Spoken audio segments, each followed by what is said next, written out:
Is drinking raw milk safe like RFK Jr. suggests? Can you reduce a glucose spike if you eat your food in, quote unquote, the right order? I'm registered dietitian Abby Sharp. I host a nutrition myth-busting podcast called Bite Back with Abby Sharp. And those are just some of the questions I tackle with qualified experts on my show. There is so much food misinformation and disinformation out there, and it can feel impossible to know what's real and what's BS. On Bite Back, my goal is to help listeners create a pleasurable relationship with food, their body, and themselves, which in my opinion is the fundamental secret to good health. Listen to Bite Back wherever you get your podcasts.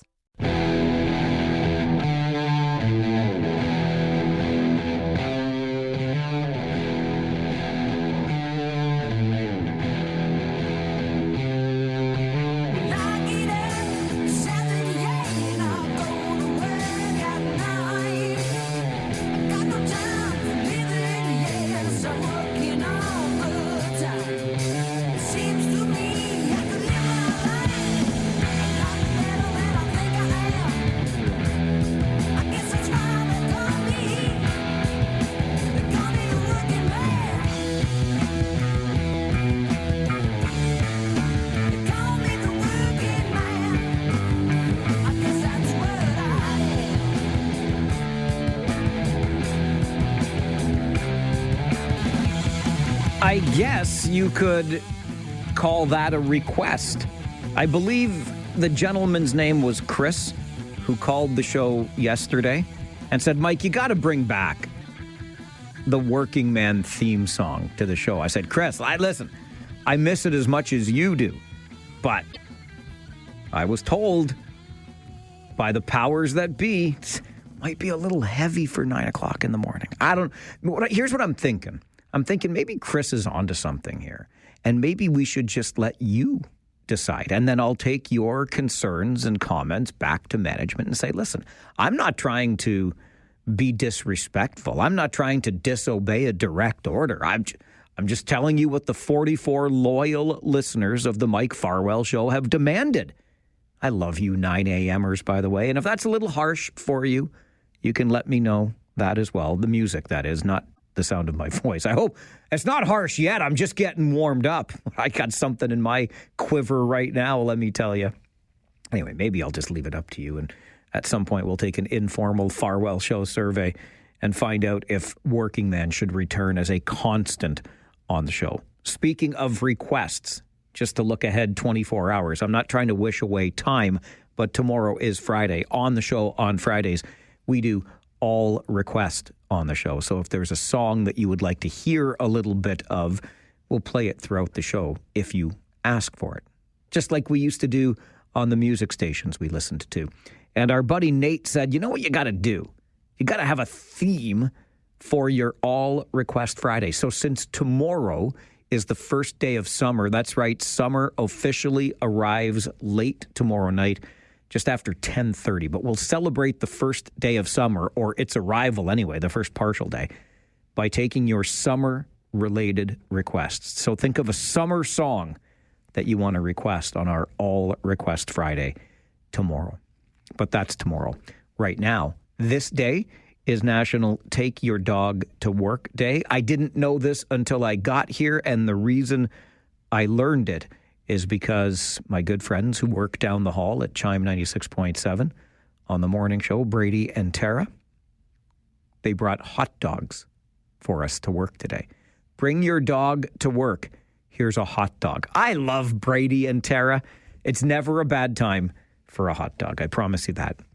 I couldn't resist this little tidbit that came out of the Regional Police Services Board meeting yesterday. You might remember the approval recently of a new public safety communications center that will be built out on Maple Grove Road, where police headquarters is there in Cambridge. This is a big hairy deal. Like, we're talking more than $170 million. But the thing that caught me when it was talked about at yesterday's Police Services Board meeting is there is a belief that what we have with this new public communications center is the opportunity to optimize our 911 response by bringing together the police communications team, the fire communications team, and the paramedics communications team. Right now, paramedics communication center and dispatches out of Cambridge, Kitchener for fire, or fire is operated out of Kitchener on Strasbourg Road, and then you've got the police public safety communication center. So they're thinking in this new one, this new building, you could bring them all together under one roof. You see what I'm getting at here? You bring all of these different entities that are in different areas of the same community. You put them together under one roof. You might say you're amalgamating them. So we'll talk about this and we'll advocate for it when it comes to 911 response. We'll do it in the charitable nonprofit sector. How about the Waterloo Region Community Foundation that used to be a Kitchener Community Foundation and a Cambridge North Dumfries Community Foundation? How about our United Way of Waterloo Region Communities, which used to be Kitchener and Cambridge and you name it, but it's come together as United Way of Waterloo Region Communities. So we can talk about it for emergency response. We can talk about it in the charitable and nonprofit sector, but heaven forbid we talk about it when it makes sense politically. Oh no, we couldn't possibly do that. Nobody would support something like that. I would. 1, 2, 3. I'm just sharing with you my thoughts as we begin the show together for another day. How about the Farwell Show 5 for this Thursday morning? The 19th of June, number one, Israel's defense minister this morning overtly threatened Iran's supreme leader after the latest missile barrage from Iran damaged a major southern hospital and hit a high-rise and several other residential buildings near Tel Aviv. At least 40 people were wounded in the overnight attacks. Number two, Prime Minister Mark Carney's Building Canada Act underwent many hours of debate and review last night and passed through a House of Commons committee just after midnight. Bill C-5 would give the federal government sweeping powers to drive major industrial projects forward. The bill the Liberals hope to see pass the House by tomorrow is two pieces of legislation rolled into one. The first part is aimed at breaking down internal trade barriers, and the second grants Ottawa the ability to designate major projects to be in the, quote, national interest and then fast-track their approval. That sound familiar? Number three on your Farwell Show 5 this morning, Ontario Premier Doug Ford says he's set to meet with several dozen chiefs who are part of Anishinaabe Nation, which represents 39 First Nations in the province. Ford is looking for support in developing Ontario's mines. This is like handing an opportunity on a silver platter to First Nations that by the way, I have treated like gold. Treat them well, give them what they need, whatever they want for them to prosper. But there's going to be a point that you can't just keep coming hat in hand all the time to the government. You got to be able to take care of yourself. First Nations are livid with the province over the passage of Bill 5, Provincial Bill 5, Federal Bill C-5. In Ontario, it gives Cabinet the power to suspend municipal and provincial laws for chosen projects through the creation of a so-called special economic zone. Number four, Canada's population barely grew in the first 3 months of this year, and the number of temporary residents fell for a second consecutive quarter. According to Statistics Canada, our country added just over 20,000 people between January and April of this year, bringing Canada's population to 41.55 million people. That's an increase of just 0.05%. Meantime, as of April the 1st, there were more than 61,000 fewer temporary residents in Canada since the start of the year.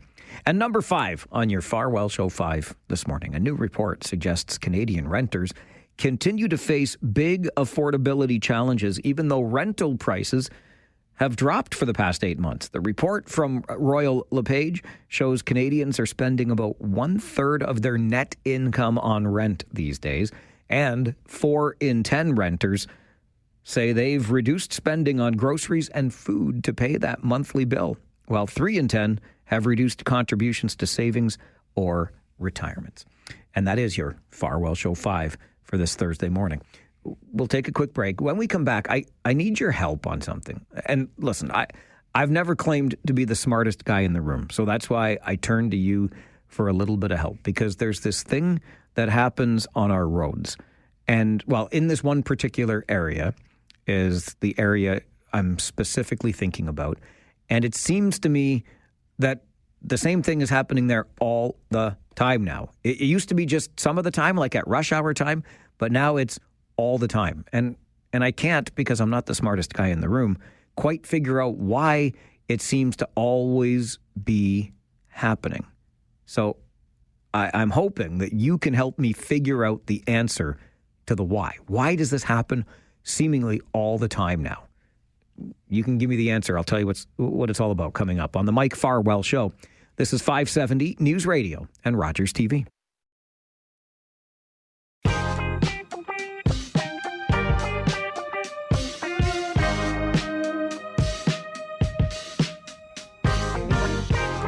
A couple of Rons, a Christine, and a Lynn thrown in for good measure. The Rons, different Rons, with requests for summer songs already for tomorrow. Can certainly handle that.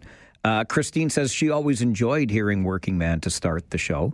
Appreciate it. Lynn says it's jarring, annoying, loud, and obnoxious. Kind of like me, Lynn. How do you like me now? Anyway, if you want to weigh in on the return of Working Man as a theme song, you get to make the decision. I say it all the time. They may have put my name on it, but it's not my show. It's yours. And we are here but to converse. I am merely the moderator of the daily conversations. I hope that you can help me out a little bit here, because I've been racking my brain a bit on this and haven't really come up with a great answer to it.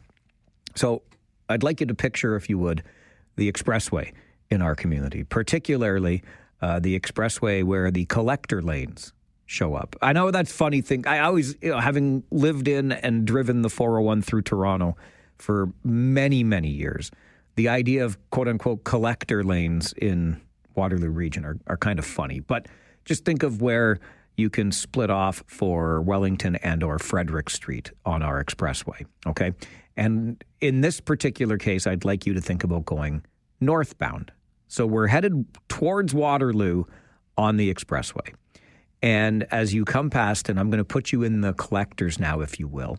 So maybe you've entered the expressway at Frederick or Wellington Street, and you're heading north towards Waterloo.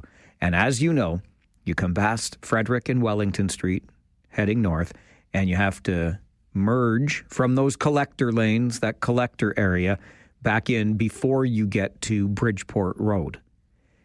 And it used to be that every day at rush hour, you could count on a slowdown, a backup, because it's rush hour. But I was on the expressway at two different times last Saturday in the morning, as I went out to see my good friend Rob Brady at Brady's Meats, and in the afternoon when we were heading out to St. Jacobs to see our buddies at Block 3. But both times, Saturday mid-ish morning and then Saturday afternoon, there was a slowdown. Not a huge slowdown, but still a bit of a bottleneck at that pinch point, if you will, on the expressway.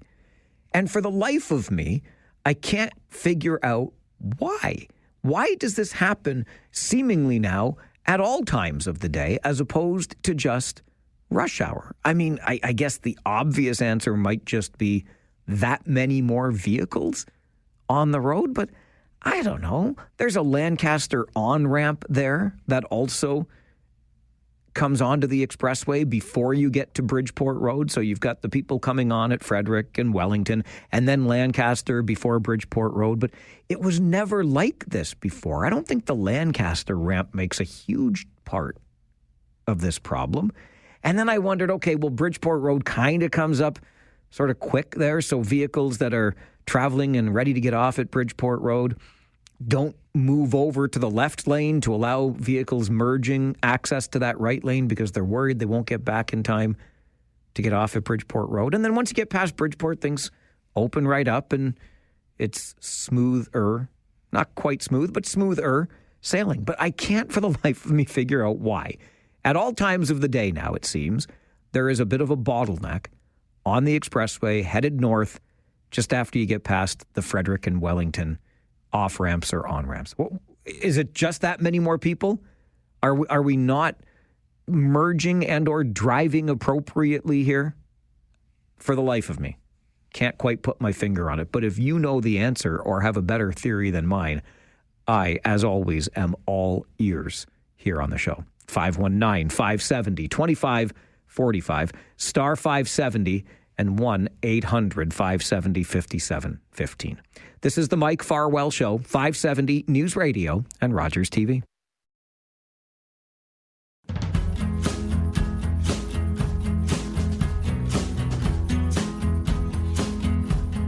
I mean, I guess the sheer number of vehicles on the road could explain it. I just can't quite figure out, like, having driven through Toronto quite often, too. Weekends were always a bit easier to get around, weren't they? But doesn't matter what time of day or what day of week I'm driving. It seems to be on the northbound expressway. Once you're past Frederick and Wellington, there's a bottleneck before Bridgeport Road, and I'm just trying to wrap my feeble little brain around the why. Paul, good morning. Good morning, Mike. Real simple explanation for this. Very many people don't plan their route properly to drive. 2, everybody's in a hurry.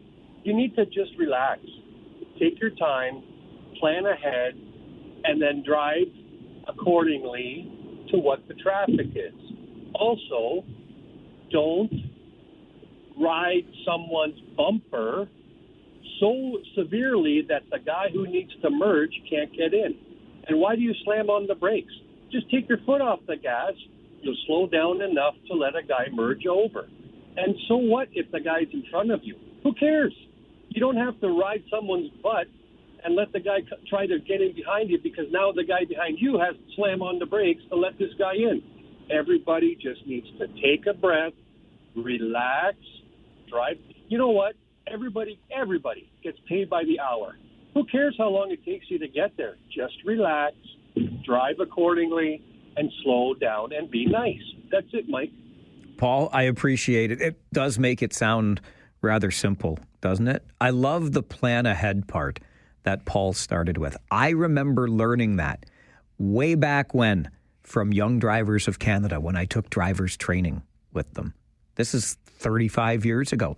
Plan ahead. So several blocks before you're going to make your right-hand turn, prepare to be in the right-hand lane. Move over so you're not squeezing in at the last moment and forcing people to hit their brakes, etc. And yes, a little patience added with some courtesy goes an awfully long way on the roads, doesn't it?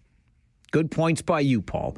Appreciate you making them. We'll figure out that bottleneck eventually, probably when I moved up to Harriston for my retirement, but then you'll figure it out down here. I'm going to get you to the 570 News Center for an update. And then jail, not bail. We've been hearing a lot about it, but is anybody thinking about the victims in these conversations? We'll talk about that coming up on the Mike Farwell Show. This is 570 News Radio and Rogers TV. This is where today's topics turn into today's talking points. It's local and it's Democratic radio at its finest. This is the Mike Farwell Show on 570 News Radio. They actually get released on the largest drug bust in Peel's history. 500 kilos of cocaine that could ultimately kill people, and judges slap on the wrist. Okay, little Johnny, you go out there and deal more drugs. The Mike Farwell Show continues on 570 News Radio. That, of course, is Ontario Premier Doug Ford during one of his rants about our court system currently and the fact that the bail program is not working the way that it should. He believes we need bail reform, and part of that rant, you just heard one bit of it, was Ontario Premier Doug Ford saying he is going to take this case for bail reform directly to the doorstep of our Prime Minister, Mark Carney. Laura McDermott is an assistant professor of justice studies at the University of Guelph Humber and joins us to talk about this, because the jail not bail rhetoric is one thing, but How does that do anything at all for victims, to support victims, to keep in mind the needs and wants of those victims? So, Laura, let's start with the rhetoric that we've been hearing an awful lot lately, including what we just heard from Ontario Premier Doug Ford. When you hear this jail not bail rhetoric, the fact that, you get arrested in the morning and you're out in the afternoon, what do you think when you hear that? Yeah, so I would say, I understand sort of the public concern that there needs to be something done to address the bail system or a need to focus on bail reform. But what I also hear is sometimes, the role of the victim being used to sort of advocate or to advance some of these more punitive or tough on crime measures. And I guess my concern with that is that we don't necessarily know what victims actually want as it relates to the bail system based on research. And we also know that sometimes these needs that victims might actually have are varied and diverse, right? So there's not sort of this all-encompassing depiction of what victims' rights might look like or what needs might be. So they're not this singular group. Is that to say, then, we have to take such things on a case-by-case basis? I think that could be considered. I mean, I think some of the challenges come into play with the fact that, we tend to have fairly good laws on the books. The challenge sometimes that we see is when these laws then come into practice. So how are things being implemented? Yes, there are case-by-case basis considerations that have to be accounted for. But we also have to recognize particularly that when we think about risk assessment at the bail stage, that it's not this sort of crystal ball that you can't, see into the future. It is something that is an imperfect science, right? So when we think about the bail system, absolutely there are cases where detention is necessary to uphold public safety, right? Not everybody should be released on bail. But we also have to really think critically about what does the law tell us to do, right? And how can we uphold those principles in practice? What, Laura, has research taught us about what victims really do need at a bail hearing, for example? Absolutely. So I would say, there isn't a lot of research. So as I sort of alluded to originally, we don't really know a lot about what victims necessarily want at the bail stage. We know that there is some sort of anecdotal evidence that suggests victims are rarely consulted, that sometimes they're sort of left in the dark concerning bail decisions and outcomes, so not kept informed.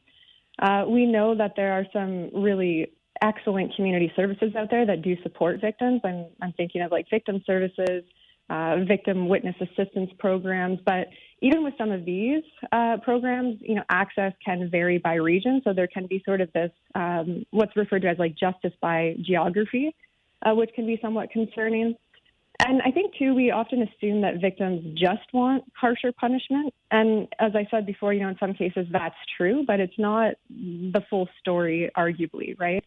So there's been, extensive research that has explored victims' needs more generally. And this research sort of tends to consistently show that many victims also value, a need to prioritize prevention, right? So actually addressing some of these root causes of crime, wanting greater access to support services and advocacy. So even just trying to figure out how the system works. More information, communication concerning what's happening in the cases that they're involved in. So there's a lot of different, I would say, rights and needs that victims have that move beyond just sort of this need for a harsher punishment. So when we talk about reforming a bail system, perhaps there's an even broader conversation to have as to what that reform might look like? Absolutely. Yeah, absolutely. And I'll just plug the piece that maybe my colleagues and I put together for the conversation last week. We developed sort of 4 different takeaways to sort of consider when we're thinking about developing a more responsive and equitable bail process that, yes, as you said, moves beyond sort of this narrow vision on more of a punitive response. So we talk about, a need to first better understand, well, what are victims' needs? What are those needs actually? And as I said, those needs are diverse and sometimes differing. But importantly, I think having those voices meaningfully included in these decision-making process in these decision-making processes is important. We should also focus on sort of upholding victims' rights. So, as I said, victims have different needs, and actually a lot of these rights are outlined in the Canadian Victims' Bill of Rights. So this includes, ensuring access to information and communication concerning bail decisions. So again, ensuring that translation from policy to practice is actually happening. Investing in victim resources, right? So this includes funding for community-based supports that directly enhance the safety and well-being of victims. So social services, legal resources, housing, counseling, all of these things that can support victims outside of, again, sort of these more punitive calls for bail reform. And of course, addressing some of these root causes of crime. Ultimately, if we're wanting to advance long-term victim and community safety, it does depend on addressing the root causes of crime, right? Which oftentimes, takes longer, and it's not as politically, I guess, engaging to say that, we need to tackle poverty and mental health and addiction and address trauma and systemic discrimination. It's sometimes, I guess, easier maybe, arguably, to say, like, let's just, do jail, not bail. I'm thinking on something you said earlier around what the law allows. And so when we're talking about these reforms, I get the sense, Laura, that historically what we have focused on really are the rights of the accused when it comes to a bail hearing and a trial. Sure, absolutely. And that's important. Like, I wouldn't diminish that, and I think you're right. A lot of the research, specifically from an academic perspective, has focused on what are the rights of accused, what are the experiences of accused, and I think that's, crucially important. But sometimes I think, too, the way that these debates are framed is that the rights of victims are opposed to that, right? And I don't think that is the case. I think the goal of our criminal justice system is really to balance some of those needs, and that can be done in a way that upholds both the rights of accused and the rights of victims, right? So I think that finding that balance is a bit of a sweet spot, but I do think it's possible. It's an interesting piece that you and your colleagues put together for the conversation, and I don't think it could be more timely. Really appreciate you making time on our show today, Laura. Thanks for being here. Well, thank you so much for having me. Laura McDermott is an assistant professor of justice studies at the University of Guelph, Humber. Couldn't be more timely. And we talked about this to some degree yesterday when we were having the conversation around jail, not bail. And it started with Ontario Premier Doug Ford talking about the quote-unquote thugs who tried to steal his car. And several of you said, you see what happens when the shoe's on the other foot and it happens, this sort of thing happens to somebody in a position of power, somebody perhaps wealthier than you or I. And that made me think this is the perfect time for this conversation. Scott's already waiting on the line, so we'll squeeze in a call before the break. Morning, Scott. Good morning. How you doing, Mike? Good, thanks. How are you? I'm doing great. I just wanted to chime in about the backlog of traffic. Your one caller earlier, he said, hey, everybody just has to slow down and everything's fine, everything's fixed. Well, I think I've got a little bit more of a realistic take.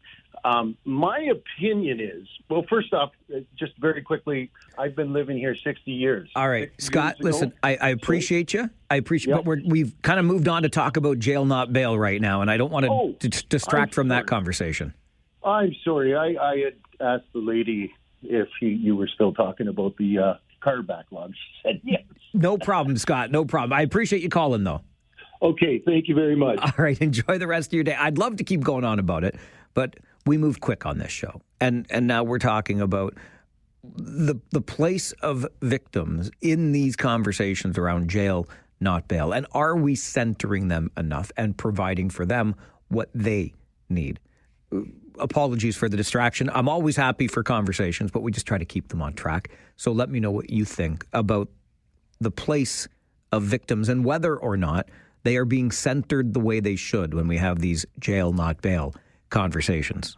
Mike Farwell Show continues. 570 News Radio and Rogers TV. when we think about risk assessment at the bail stage, that it's not this sort of crystal ball that you can't see into the future. It is something that is an imperfect science. So when we think about the bail system, there are cases where detention is necessary to uphold public safety, right? Not everybody should be released on bail, but we also have to really think critically about what does the law tell us to do, and how can we uphold those principles in practice.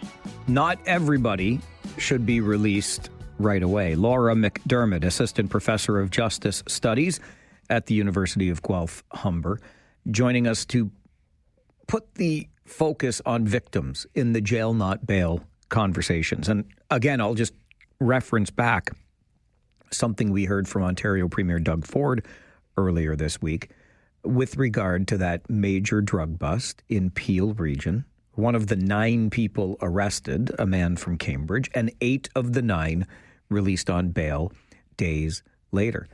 Is this a victimless crime because the drugs were seized, the people arrested, etc.? As Doug Ford pointed out, you put them back on the streets and they can just go start dealing more drugs. Maybe. Or did you, with the multi-million-dollar seizure of drugs, confiscate the entirety of their inventory, for example? I think that one who is inclined to engage in such behavior, that many pounds or kilograms of cocaine, that much street value, I think anybody who's inclined to get involved in something like that is likely inclined towards doing things that are outside of the boundaries of the laws that we have created. So I think there is a level of threat, a direct level of threat to harm another person, perhaps not. 519-570-2545, star 570, 1-800-570-5715. Perhaps in a case like that, we're talking about the victims being the entire community. And do we believe that if someone is willing to go so far beyond the boundaries of our laws, and if we agree that they are likely to engage in some level of criminal behavior upon their release, should they be released to engage in whatever level of criminal behavior that is? My feelings around this, I mean, to be honest with you, I don't know how much time I spent thinking about it, because I have, fortunately, not been in the position where I am the victim of a crime. Other than, and I shared this yesterday, when one of our vehicles was broken into while it was in our driveway. Very unsettling. You get back into that vehicle. It just, everything was different, right?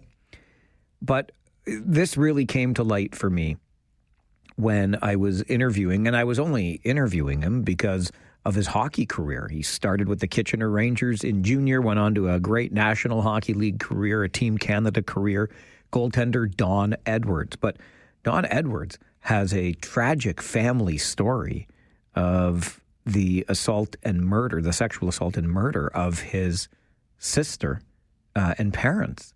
And it was just an awful, awful story that he then told through the eyes of the victim or a family member of the victims, and going to these bail hearings. And as time went on, this does go back many decades, but as time goes on, the repeated instances whereby he had to attend a bail hearing, make the case, the victim impact statement, to keep this killer of his parents behind bars, and how difficult that was for him. He never wanted this person to see the light of day outside of prison again.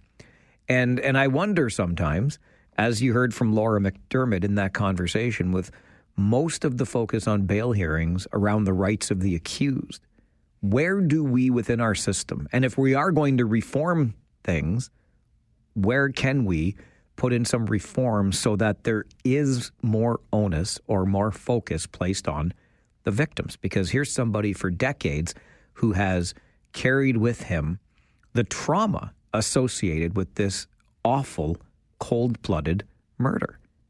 And I'm not sure that we always get that right. As our guest from the University of Guelph Humber said, when it comes to reform, if we're serious about it, what can we do to ensure balance?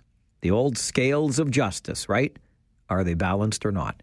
This is the Mike Farwell Show, 570 News Radio and Rogers TV.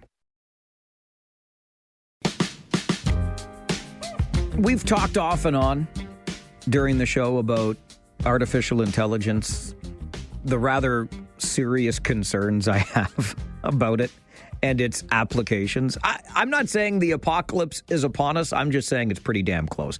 AI freaks me out a little bit. But even in light of that, is it okay if I really like Witty, the robot that the city of Cambridge is going to be sending out to gather feedback on its upcoming budget? Witty stands for What's Important to You. And it's this little bot with a mobile survey and a built-in touch screen. And instead of asking people, which I know the cities always do, hey, let's have your feedback on the budget, go to this website or email this address or whatever, the city is going to be sending Witty. It's the Witty in the city, you see, out and about to community centers, to events that are happening in Cambridge, basically taking the survey to the people, which I think is fantastic. I think it's an excellent idea, and I hope it really does build engagement and encourages people to tell Cambridge City Council just that, what is important to them in the upcoming budget. I just like how the city is taking it right out to people and gathering this feedback at the various community centers, events, whatnot have you, through the course of the summer as they begin working on their 2026 budget. Great use of technology to make it easier for residents of Cambridge to provide some feedback as what they'd like to see, what is a priority for them, for the city to address in their upcoming budget. We've got an update coming from the 570 News Center, and then it's a mother-daughter legal duo passing the bar on the same day, and they're from right here in Kitchener. You'll hear their story next on the Mike Farwell Show. Well, it's not every day that you get called to the bar, and not the kind of bar that I'm usually called to. No, this is the bar where you take the oath and earn the right to practice law here in the province of Ontario. It's not every day you get called to that bar, and it's certainly not every day when you can do it at the same time as your daughter. But that's what has happened for a mom and daughter here in Kitchener, as we're joined by Mom Lori Butler. Lori, good morning. Good morning. How are you? I am excellent, but how the heck are you? Well, I am also excellent. It's been a couple of wild 3 days. And yeah, that's so funny that you say that, because I think lawyers might even be known for going to other bars. I may have run into an occasional legal expert or two in my travels. Lori is here this morning with Megan de la Ronde, who is the daughter also called to that bar on Monday. Megan, good morning. Good morning. Let me just start with you, Megan, if I can, because you and Mom called to the bar on the same day. Take that oath. So surely, Megan, Mom directed you on this path, right? She wanted you to be a lawyer? Unfortunately not. It was, it might have been a little bit of the other way around. But no, I had some interest in law as I started getting older and went to undergrad, did my undergraduate degree in legal studies, and found that law was something I liked and a path that I wanted to choose for myself. It was after I got into law school, when I, right before I started my first year, that my mother was expressing that she'd also had an interest in it and thought that it would have been something she would have liked to do. And the conversation came up of, what's stopping you from doing it? Why not? That is pretty incredible stuff, Lori, because as somebody with an undergrad degree, I always talked about going back to school at minimum for my master's someday. And here I am just talking on the radio, have done nothing academically since graduation. It's not easy to go back later or change paths entirely. How did you do it? Well, I'm going to encourage you right now here live on the radio that yes, you can. You know what? I was a teacher for a very long time, but I did an awful lot of other things simultaneously. And so I'm kind of a doer. So I too, worked for a while after an undergrad, and then I went back to get a Bachelor of Education to teach. Then I went back another maybe 10 years later to get a master's, maybe a PhD. I've always kind of had it on my radar. So I'm kind of the opposite. I think that you can do it any time. And I think that if anybody learns anything from this story is that you can. I just think you have to have the will. You certainly have to have the means. And if you have the support, it's so much easier too. And I had the support of family in order to do this. So I think if the stars align, you can do it. And I had said about, people said, "Oh, you're such an inspiration," which, that kind of horrifies me because I didn't really mean for that ever to happen.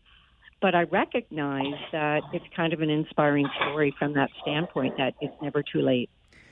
Even though it's never too late, Lori, it also wasn't exactly easy. Law schools are notoriously difficult to get into. How challenging was that?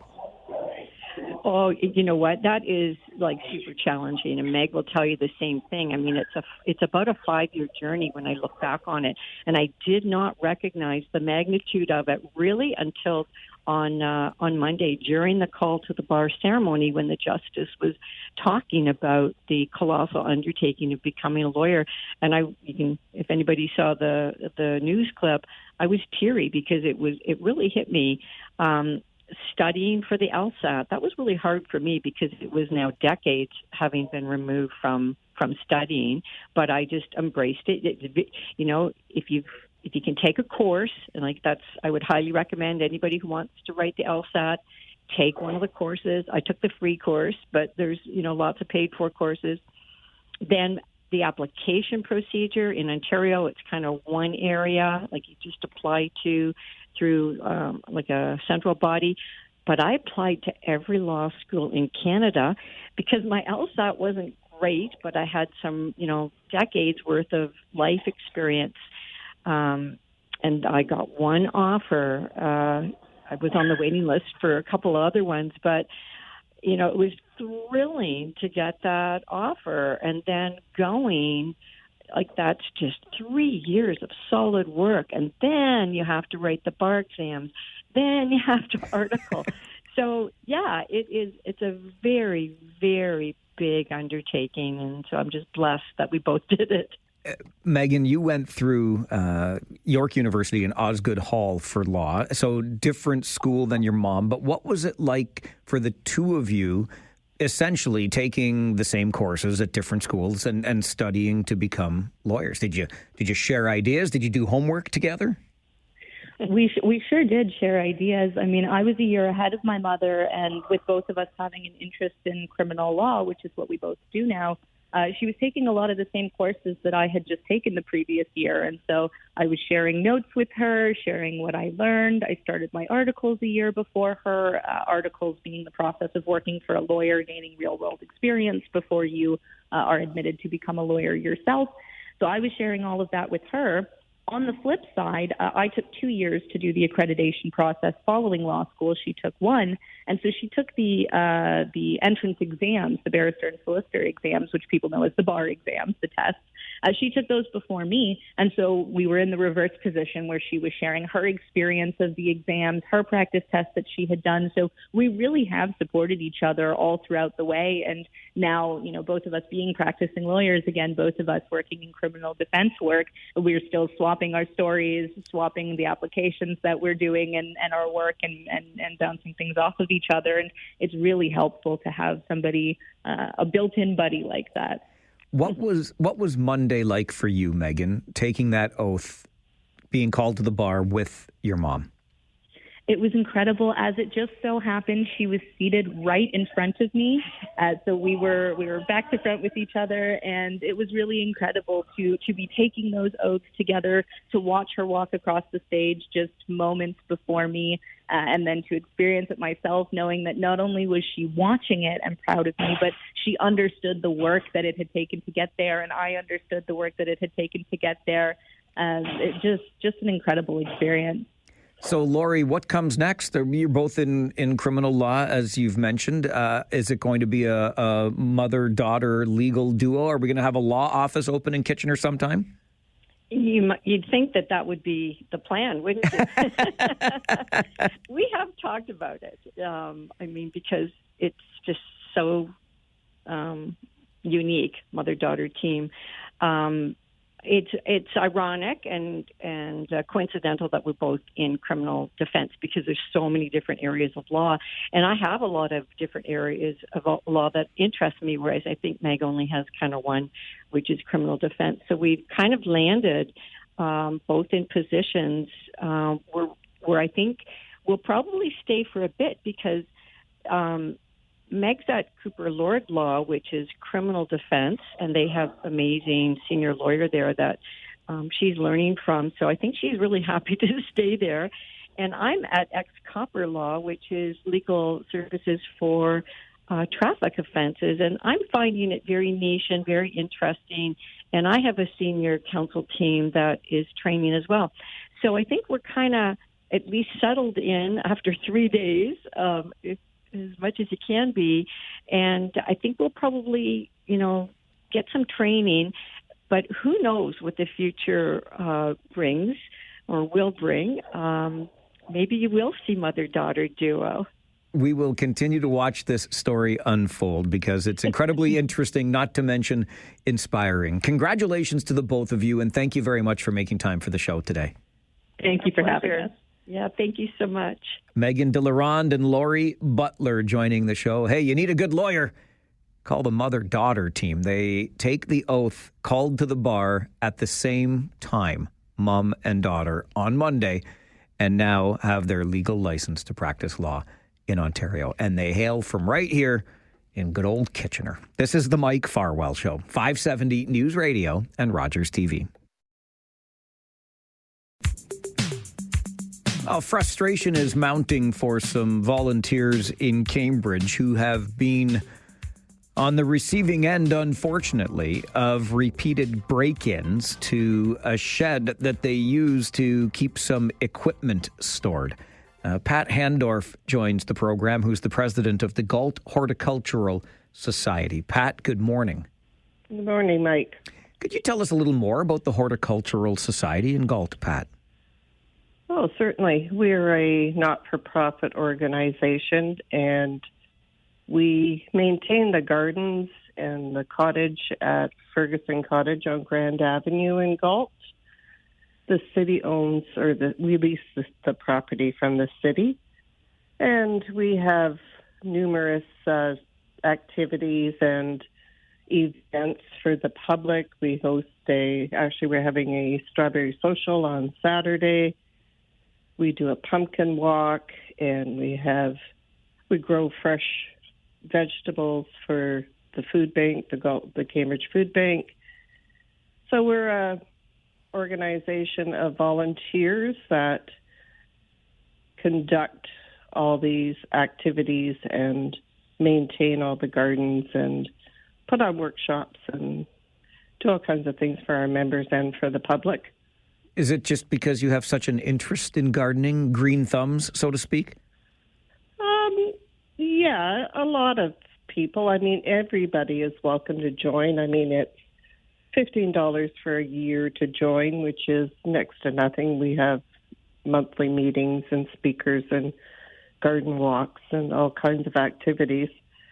It's for anyone and everyone. Our speakers aren't always garden related. We have, various subjects on birding and, all kinds of different interests for people. It's not all necessarily gardening. You mentioned that you do look after those gardens at Ferguson Cottage on Grand Avenue, and I know there's been some trouble with a shed that you have there. What's been happening? Well, a number of years, or several years ago, it got broken into, and all of our equipment was stolen. Our gardening equipment. So we stopped storing things in there, mainly because of the fact that we had to replace everything.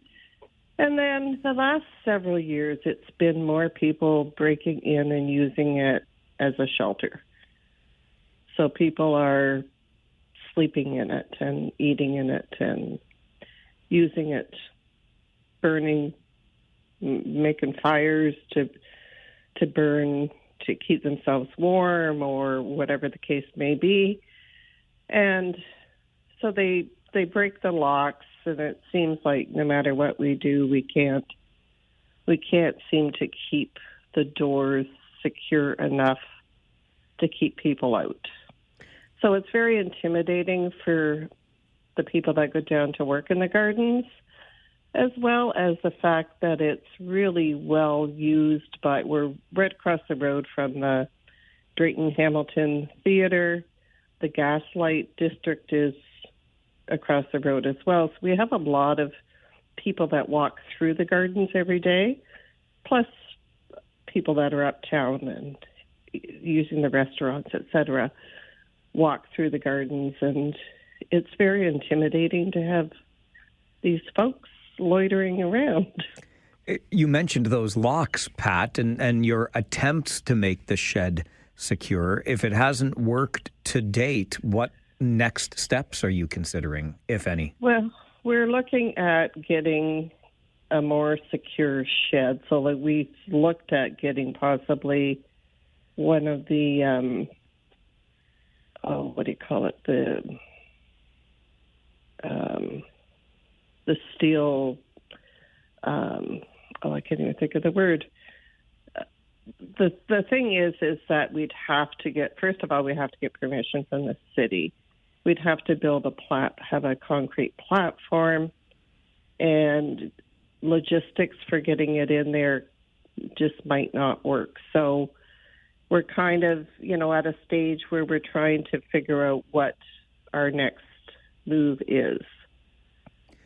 You mentioned how intimidating it can feel, Pat. How have the volunteers been as this continues to happen?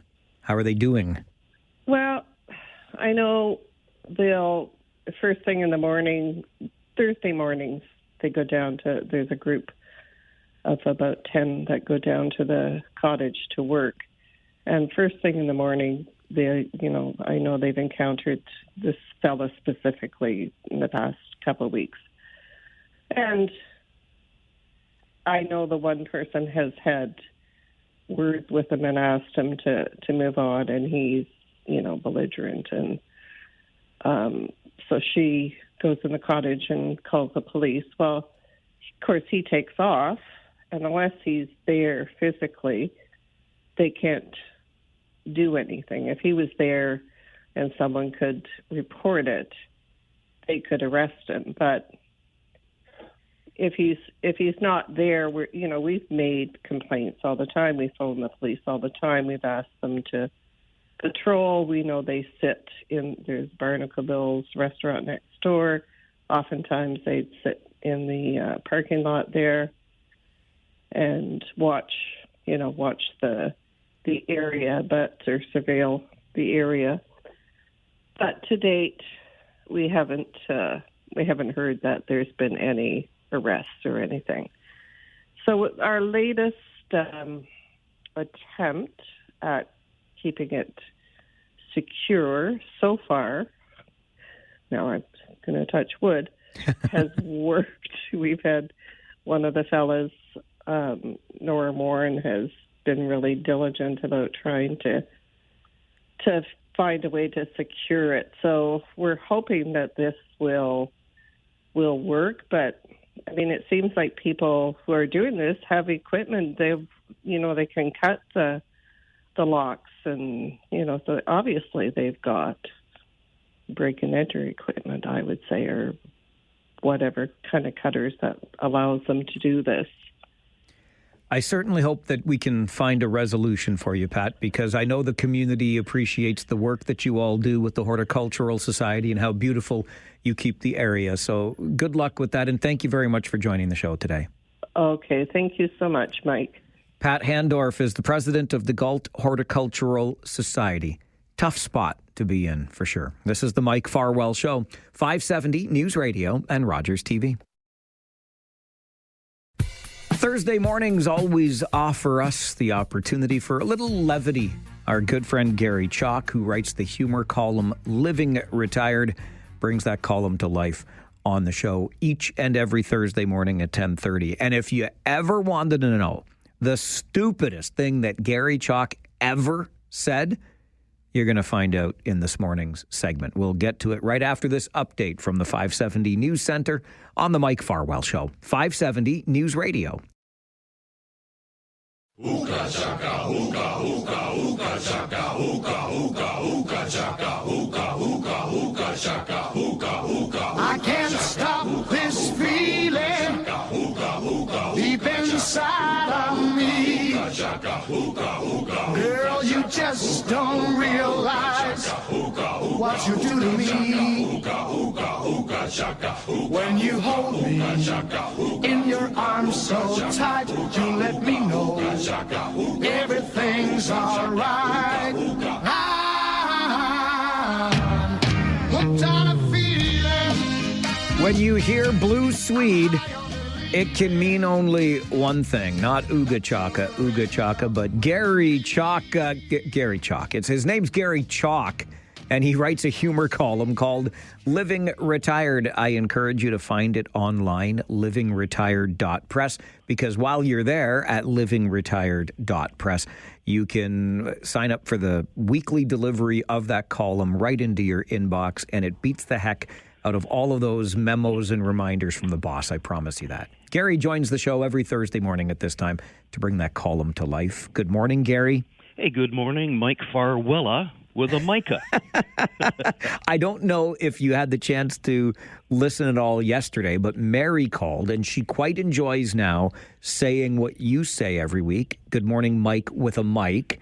And she also enjoyed hearing you talk about her. So it's Mike on a mic, or Mike with a mic, and Mary riding her bike. She likes that, Gary. Well, I just hope that nobody like Stephen, because I don't know what I could put to rhyme with Stephen and all that, but we'll worry that about the time. Hey, Mike, I'm sold. You know what I'm sold on? What are you sold on, Gary? I'm sold on the deep-fried asparagus. Oh, my gosh. You know, when they first, when Tim Barry and Christine and Brad, who work on the Schmuck truck, first came to me with this idea, I thought, deep fried asparagus, like it didn't compute. But boy, oh boy, once you taste it, you're never going to forget it.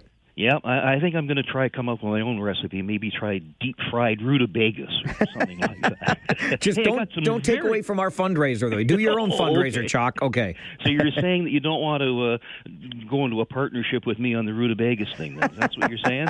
If it's deep-fried, it's probably going to sell. So. Oh, I guess it does. Yeah. Hey, I got some really good news to share this week, Mike. Oh, good. I love to hear it. Yep. Yesterday afternoon, Jan told me, well, actually, she flailed her arms when she screamed, but she said, Gary, that is the stupidest thing you have ever said. Yeah, I was shocked, but then the more I thought about it, I thought, what Jan said to me made me feel sort of good. My thinking was, if it's taken this many years into our marriage for me to finally blurt out the stupidest thing I've ever said, I think I'm doing pretty good. That's a very glass half full way of looking at it, my friend. Oh, now I will tell you the stupidest thing I've ever said, but it doesn't. I've said some other things. They don't quite rank up there as the stupidest thing. Like one time, there was a time we were shopping, and Jan emerged from the change room of this Chico's store she likes, and she was wearing some bright flower print slacks she'd tried on. And she stood at the door to the change room, and she said, I don't think I look good in these slacks. And I said, okay, don't buy them. Well, what was I thinking? Apparently, when they say, I don't think I look good in these slacks, that's wife code for husbands to say, oh, honey, you look great in them. Buy them. I think I understand that code. Okay. Yeah. Now, here's another example of, but not the stupidest thing. We were at Ruth Chris Steakhouse once. Jan asked the waiter for double-baked potato loaded with sour cream, chives, bacon bits on the side. Now, I'd realized she'd been doing great losing a few pounds, so I innocently suggested, Dear, I thought you're on a diet. Whoa, what was I thinking? What were you thinking, Gary? Well, I don't know. She said that I was insensitive. And that was that. Another one. Have you ever said this to your wife? Dear, I think you already have enough purses. No, Gary, because I know the minute I do that, I'll get whacked with one of the purses. Exactly. Yeah. You won't speak for an hour. That's right. Or the time we were driving and we were lost, and Jan was upset because I wouldn't pull over for directions. So I said, if you think you can do any better, you drive. Well, what was I thinking? Jan said, okay, I will drive. But she was even more upset because I wouldn't pull over to let her drive. You forgot that part of the exchange, Gary. Yeah, I forgot that. Another one. This moment turned out to be complete insanity. I suggested we could save a few dollars instead hiring a professional. Jan and I said, let's put the wallpaper up in our master bedroom together. You know where it's going. It's a small, confined space, standing on a stool. The paper's drooping on the wall. I'm swearing. Finally, I merely suggested to Jan, look, do you want me to help or not? Well, boy, that can be interpreted as meaning, no, I do not want you to help, which then put me into a predicament. Should I exit the bathroom or bite my tongue and stay? You can't win. Another one. I said to Jan, this was really hurtful, I guess. I said, dear, I love you more than pizza. Wow, that's a good one. Exactly. Yeah. I thought it was a compliment, and she said on no uncertain terms what I could do with my pepperoni. That's for sure. And then, you ever been making dinner with your wife, and you're in the kitchen? She says, you say, dear, how about we try it this way? Again, it's not going anywhere. But this brings me around, Mike, to the absolute stupidest thing that I have ever said, as proclaimed by Jan yesterday when she said, Gary, that's the most stupid thing you have ever said. This is what was happening. Okay. I was relaxing on the sofa. We're in the family room. Jan came in. She's very frustrated. And she said, Gary, have you seen my glasses? She said, I've looked everywhere. I cannot find them. Now, I innocently, all I said, which became the stupidest thing I've ever said, I said, Jan, where did you last have them? Well, she said, for heaven's sakes, if I knew where I had my glasses last, I would know where they are now. Gary, that's the stupidest thing you have ever said. That's it, right there. No more. Gary, you're the best. Gary Chalk joins us every Thursday morning at this time for Living Retired, his humor column brought to life on the show. And don't worry, there are a bunch of interns working hard at the Living Retired headquarters just down Highway 24 towards Brantford. And you think speed cameras are bad in the region of Waterloo? Wait until you hear some of the other controversial bylaws that the interns at Living Retired have uncovered. We'll get to that coming up on the Mike Farwell Show. Living Retired on 570 News Radio and Rogers TV. Every Thursday morning at 10:30, our good friend Gary Chalk joins the program for Living Retired. That's the name of the humor column that Gary writes. He brings it to life on the show.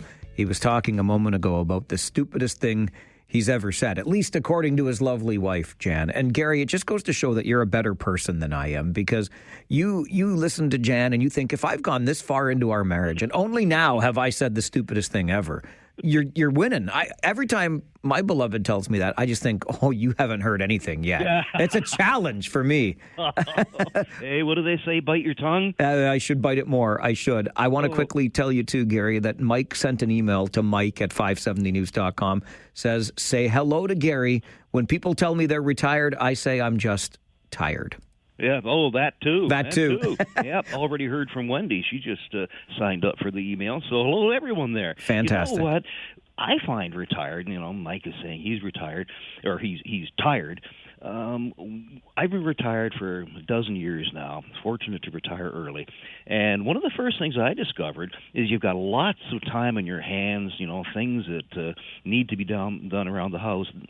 They can wait. So what my Living Retired philosophy is, why do it today when you can put it off for a few days and maybe look at it in November? Absolutely. Yeah. So for example, I last week delayed purchasing a Valentine's Day card for Jan. She said that was in February. And I said, yeah, that's why I'm looking at it now in June.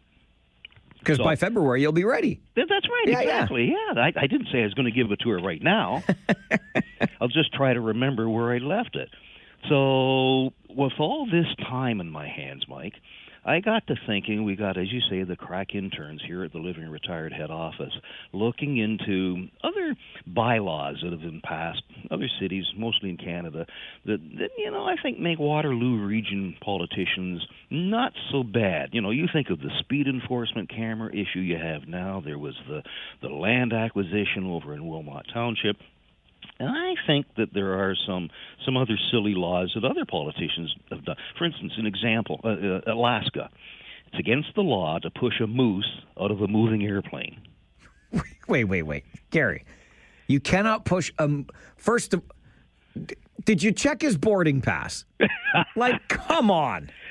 Well, I don't figure out how do you get the moose in the plane in the first place. Exactly.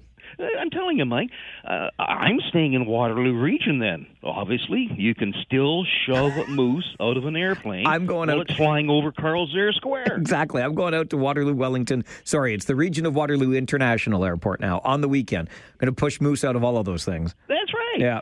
Or how about this one? St. John's, Newfoundland. They have a law on the books that makes it illegal to drive your cows around after 8 o'clock in the morning.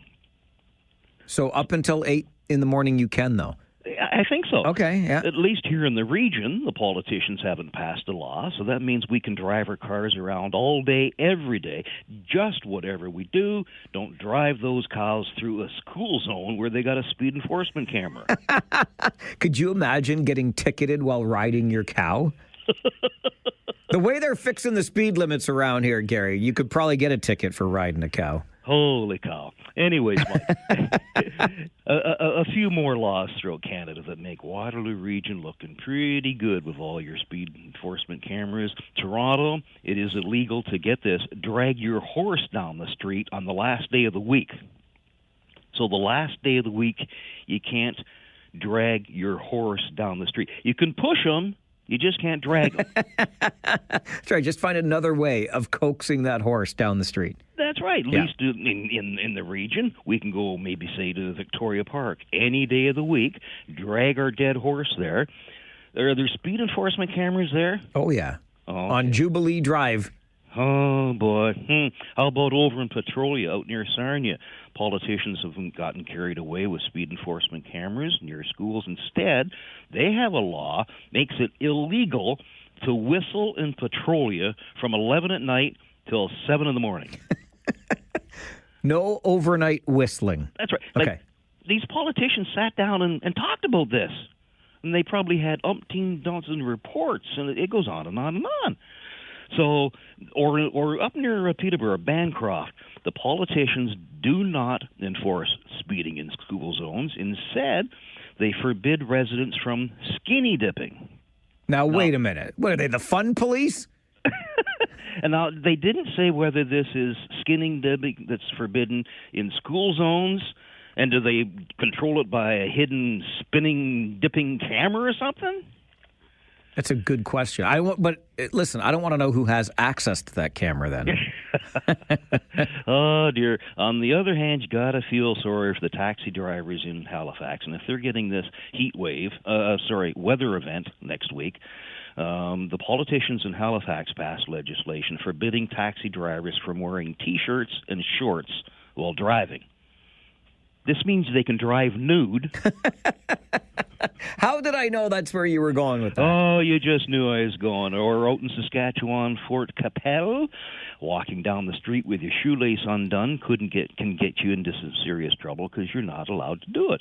And wouldn't you know, this caught the news of the councillors in Portland, Maine, where they also decided, whoa, if it's good for Fort Capel, Saskatchewan, it's good for Maine, so you can't walk around with your shoelaces undone. You can walk around with those silly, dangerous flip-flops, but do not have your shoelace undone. They just keep trying to fix stupid, Gary. That's it. You can walk along King Street with our shoelaces undone, and if there's a speed enforcement camera, we can't walk at 40 miles an hour, so we're safe. There you go. You're all set. All set. Just don't trip into traffic. That's right. Quick thing, have you ever knowingly or purposely broken the law, Mike? I mean, Define breaking. Yes, Gary. Yes, I have. Yes, I have. Well, I'll tell you, I did, and I don't know if it was purposely or knowingly, but it was back in grade 12 in high school, and they had grade 13 at that time, and I was running for president for Students' Council for the following year. And I think I mentioned a while back we had a chalk fight where I had everybody, we handed out pieces of chalk in the cafeteria, and it just broke all out.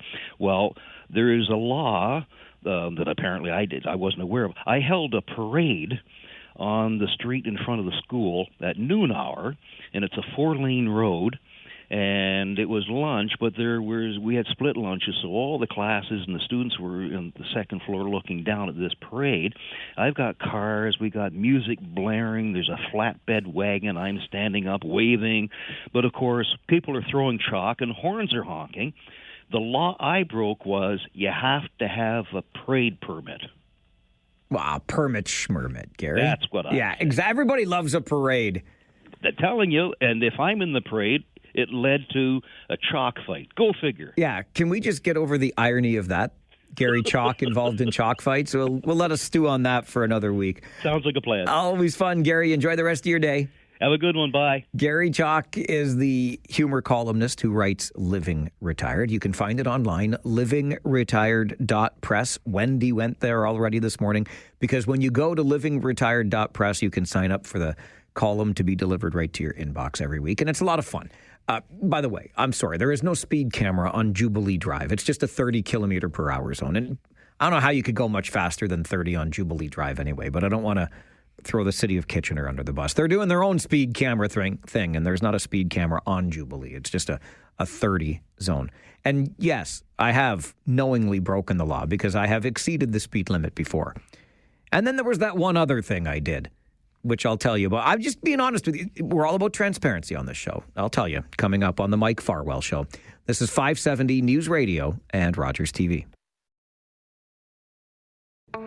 So when I was a kid, my buddies and a teenager, but we would hang out at the airport because it was a cool place to hang out. And this is back in the day that it was Waterloo-Wellington Airport, not the region of Waterloo International. So let's just say the grounds were a lot easier to access. And then one night, for whatever reason, we decided to take a couple of lights off the runway. I mean, not the lights, but the lights were covered with these orange and blue shades, right? So they would glow different color. And we just took the shades off. I didn't really think of it at the time as like breaking the law so much as just we're here. And for whatever reason, it seemed like the right thing to do. So I don't know if there's a statute of limitations on this. There was a write-up in the paper a few days later, and that's when I started really feeling guilty for what I had done. And now I confess it to you about that time I broke the law knowingly I knew I was, but I never thought of it that way, if that makes any sense to you. Stupid kid. That's all I can say. And I remember, too, from my grade 11 law class with Mr. Sitko, ignorance before the law is no excuse or defense. But that is my excuse, Your Honor. This is the Mike Farwell Show, 570 News Radio and Rogers TV.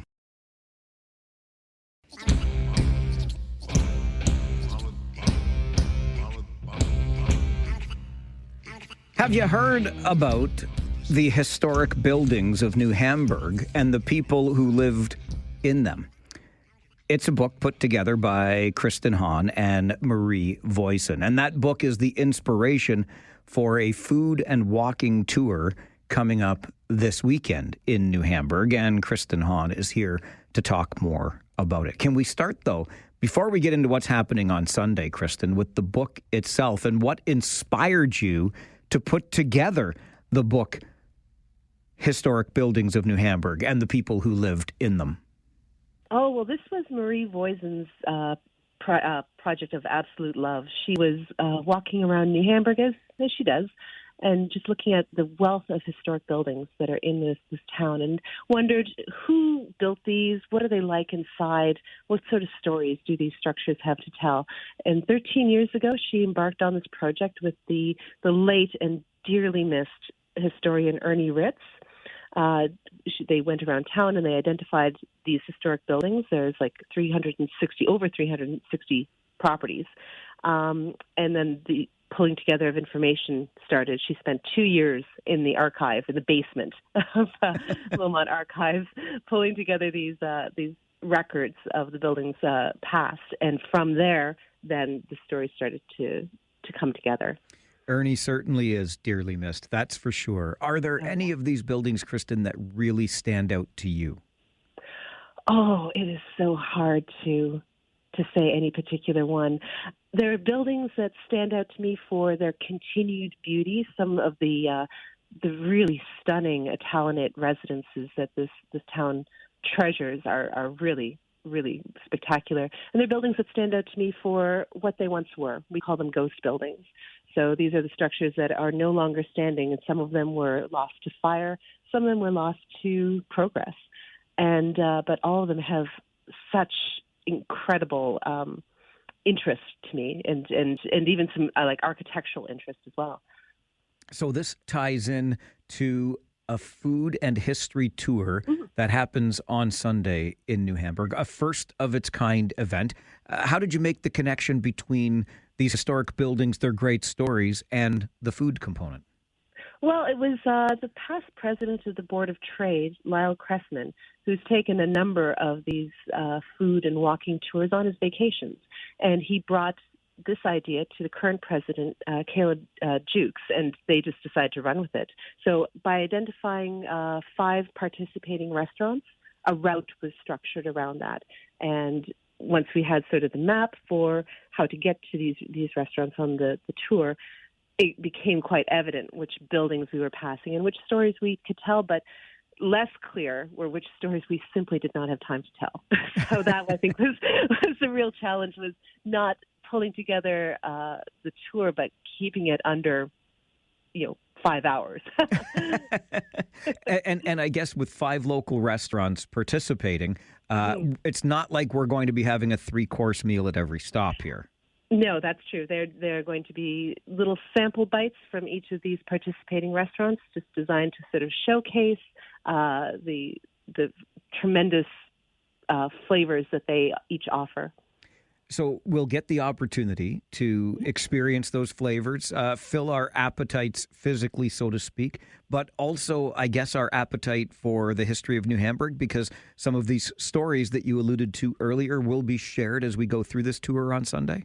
Yeah, absolutely. So as we're walking along the route, we'll be pointing out each of these buildings, perhaps the date that they've been built or a little something about the people who lived in them. But on numerous occasions, there'll be a definite stop where we will go into some of the stories. And some of these are real doozies. Can you give me a little hint? Like, what's a doozy of a story? There's one of my favorite stories tend to be a little grim. There's a story about there was a train that was a harvest excursion. This was back when, before widespread mechanization, it was Canadians' patriotic duty to head west to bring in the crops. And so on this harvest excursion were 4 fairly well-known, 3 definitely prominent New Hamburg citizens, and there was a train wreck just outside of Azilda near Sudbury. And so there's a story about what happened there, how that transpired. There's also, with the early, like the absolute founding of this town could be traced back to one man named Josiah Cushman. And we tell the story about his involvement with another wonderfully named figure named Absalom Shade, who owned quite a bit of property and was the founder of Galt. And their 2 stories intertwined tragically with cholera coming to the region. Very interesting. Yeah. And grim, I mean, I don't think anybody would blame you, Kristen, because our history tends to be built on some of those more grim stories. Yes, indeed. Yeah. It's a small feature of the book that we have an indexed item that's just a list of the ways people died back then. Okay, so I think we've whetted an appetite, if you'll forgive the pun, talking about a food and history tour. We mentioned it's happening on Sunday. Can you give us the finer points on the details and how folks can get involved if they'd like to participate? Yes, so tickets are nearly sold out. The Registration is at 12:30 at the Puttycomb House, where people will enjoy a beverage before the shotgun tour. So we'll start at 1 o'clock sharp. You can get tickets at the New Hamburg Board of Trade's event tab on their Facebook page. There's Eventbrite page for that. All right. We'll point people in that direction to the New Hamburg Board of Trade Facebook page and the event tab. And it sounds like a great event indeed on Sunday afternoon, starting at 1 sharp. But we'll gather 12:30 at Puttycomb House. Kristen, thank you so much for this. Sounds like a tremendous time, and really appreciate your time on the show and how you're profiling the history of New Hamburg. Sounds like lots of fun. We're hoping this will be the first of several tours. So I look forward to the next one. So much more to talk about. We'll bring you back to talk about that one too. We sincerely appreciate this. Thank you so much, Mike.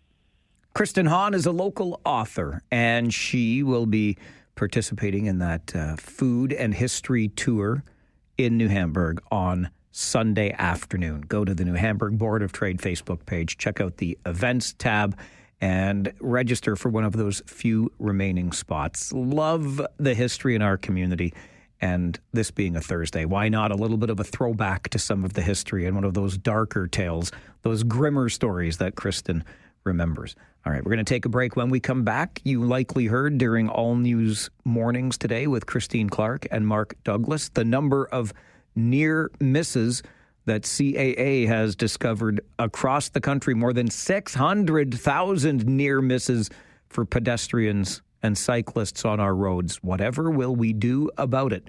The conversation coming up on the Mike Farwell Show. This is 570 News Radio and Rogers TV. A new study has revealed that people who walk or people who ride bicycles in this country face high-risk near misses every day.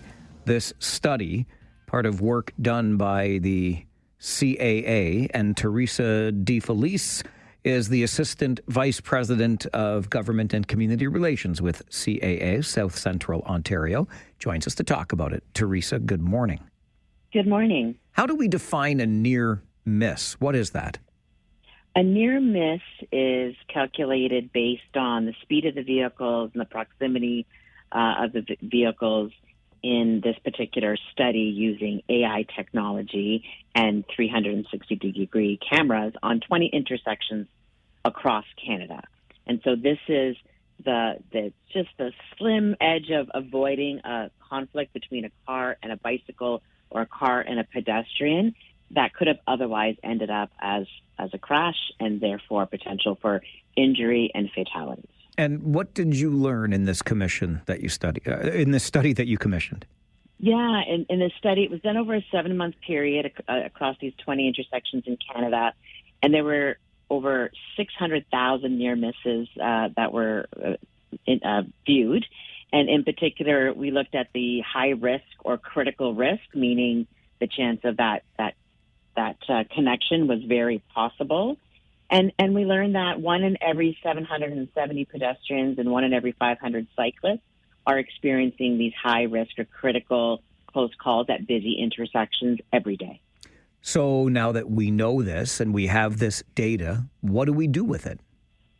Well, this data is actually a great conversation around, what do we need to do about keeping people safe? It's a mixture of what can we do from an engineering perspective or a design perspective. It compared those high-risk, critical risk intersections with those that were low risk. And some of the best practices that we are suggesting that municipalities can continue to move on, because some of them have already been doing this, is looking at things like pedestrian first crossing signals or advanced left lights or advanced green lights, advanced right and left green lights, because the highest risk and most critical risk is a result of first right turning at an intersection. That was the biggest, and then left turns at an intersection. I think that's important to highlight, too, how dangerous the right turn is, because I think a lot of us, especially those who drive primarily, will acknowledge that when we approach a red light, for example, knowing that we can turn right on that red, if we are first vehicle in line, we don't do a great job of stopping before we begin that right-hand turn. Exactly, and this is where part of this study involves some global best practices around safety with something called the safe systems approach. And this is where, you recognize that humans make mistakes, or humans make some decisions that may not always are the best in terms of that safety approach. So how can you put in engineering practices or even education and awareness for a reminder for people to be more mindful of these things, but also, are the sight lines clear? Can you put in the right types of signals? Can you design the intersection so that you can mitigate some of these conflicts? Because these near misses are an indicator that if we don't do something, eventually these will or are leading to more serious things like injuries and fatalities. It's just that a lot more is being avoided in a day at these intersections, but it's a lead indicator and a predictor that worse can come. You did a great job earlier, Teresa, of explaining how you went about gathering this data with the use of those 360-degree cameras, et cetera. And we just shared an example of, somebody who's driving that might not make that full stop at a red light knowing they're going to turn right, and they're probably misbehaving, shall we say. Now, in fairness, were you able to determine, using the technology that you did, if the person walking or the person riding the bike made the dangerous maneuver or misbehaved on the road that caused the near miss? We didn't focus on so much as who was to blame. We had video footage of all of these intersections, and video footage captures everything. It captures cars going through red lights. It captures, as you mentioned, maybe a turn when you're not supposed to turn or not doing the complete stop. It captured, pedestrians wanting to jump on their walk signal. And so really, we didn't want to focus so much on who was to blame. The issue really is this is happening every day in our urban centers and our busy intersections. And, at CAA, we're really focused on safety and working with our partners. We're in the road safety space with governments around how to reduce those fatalities and collisions by smart decisions and smart and learning more from things like technology that can help us to reduce those issues sooner. Really appreciate the work that you've done here and the issue you highlighted. Thank you very much for joining the show. Thanks for having me. Teresa DeFelice is the Assistant Vice President of Government and Community Relations for CAA, South Central Ontario. 600,000 plus near misses for people walking, people riding bicycles on our major roadways. That's across just 20 intersections nationwide. And shout out, by the way, to MyoVision, local company, whose data monitoring was a part of this study commissioned by the CAA. And look, I am all for it. I love data. I love data-driven decisions. I have bluntly and probably not very popularly, but I'm not here to win a popularity contest per se. I'm here to tell you how I honestly feel about things, and I always encourage you to do the same. And I've soured a little bit, if I'm honest, on the work and the expense that we have put in as part of our efforts to reduce these collisions, because I think that the gray matter between our ears is the most important factor in all of this. And yes, I'm not disputing the danger that exists when we walk, pedal, or drive around town in a busy urban center like the one where we live.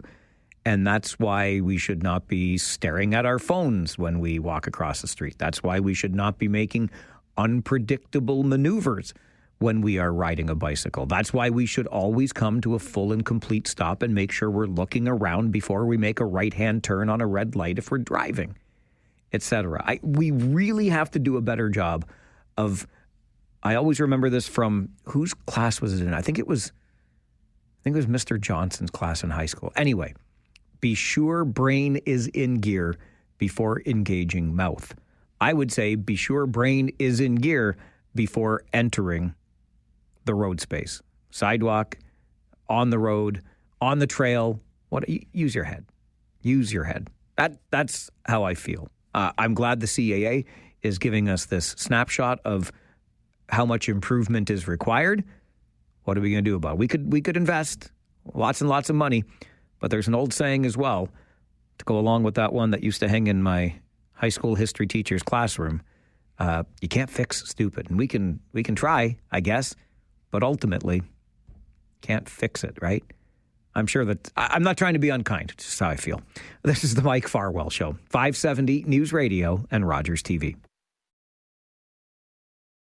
Just ahead of our 11:30 update, let's get to the phones. Gail is with us. Good morning, Gail. Hi, Mike. Good morning. How are you? Good, thanks. How are you? I'm good, thank you. Good. So I was kind of listening, and I heard this on the news this morning, and I have to say that I kind of shake my head. We do all these studies about how our intersections are bad and everything else, and the way this lady from the CAA is talking is like she's pretty much saying the municipalities need to do something in order to make this better, but it sounds like they want infrastructure rather than looking at the drivers themselves. As someone that works in the industry as a driving instructor, I look at it and say we're getting to the point where we're almost going to have to bubble wrap our cars and be like bumper cars, because we're not really looking at the real core issue is our people are not driving properly, and there's not enough police on the road policing our driving. I drive all day long, and I rarely see a police car have anybody pulled over for anything at any time. There's no traffic monitoring. So while they're going ahead and, yes, they're trying to make intersections safer by putting infrastructure in the end, we're kind of missing the root cause, and it's the people themselves. That is an excellent example and a very eloquent point, Gail. Thank you very much for that call. I got to get to the news center for an update, but I don't think you can build enough infrastructure to save us from our own bad behaviors across the board on the roads. This is the Mike Farwell Show, 570 News Radio and Rogers TV.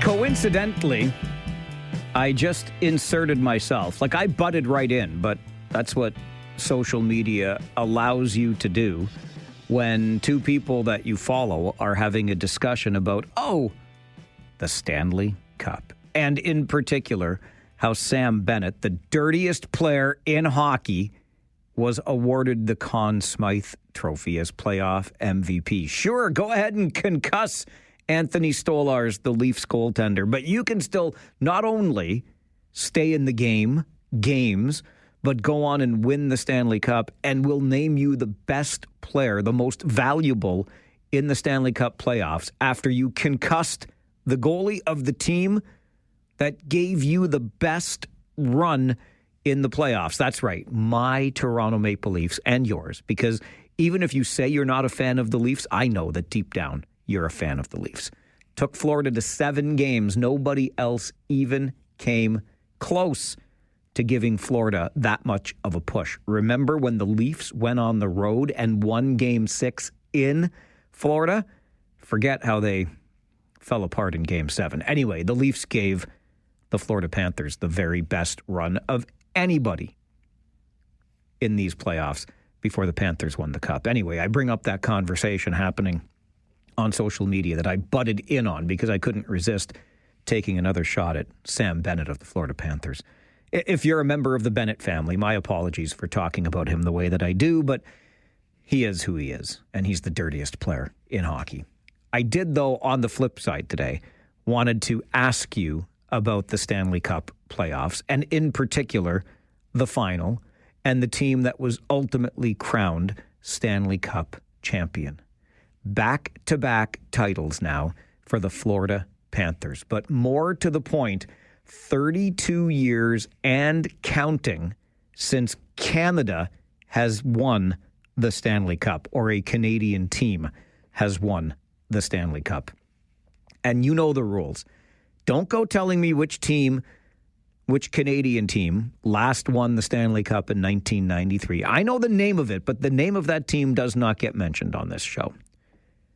That being said, is the Stanley Cup ever going to come back to Canada? That's the question I wanted to ask you today on the flip side. We'll have a little bit of fun talking about hockey. We've got 7 teams in this country. Surely one of them at some point could win the ding-dang Stanley Cup, couldn't they? Could Lord Stanley please come home? 519-570-2545. Star 570 and 1-800-570-5715. Let me know if you think it's possible, or maybe even you've got a theory. Well, not only is it possible for Canada, a Canadian team, to ever win the Stanley Cup again, but which team will it be, and why are you saying the Leafs? But furthermore, like, what might be keeping us in Canada from having one of our teams win the Stanley Cup? I've been hearing all kinds of arguments, which I have a difficult time putting a whole lot of weight in, but that the tax system here is such that it's a disincentive for players to play for Canadian teams. And look, I know no state tax in Florida and some of these other places in the United States where the tax system is a lot more favorable to wealthy athletes, the likes of Mitch Marner, Connor McDavid, John Tavares. Oh, wait, they're all playing in Canada. But you might remember the schmoz that was the CRA cracking down on John Tavares because of the way that he had structured his money and didn't maybe pay all of the taxes, the CRA said, but it was because of the way that his financial managers had structured it all. Anyway, I can understand the argument that it would be a disincentive, but I don't put a lot of weight in that. I am sure. In fact, I am positive, because most of the league is still made up of Canadian players, right? We know this.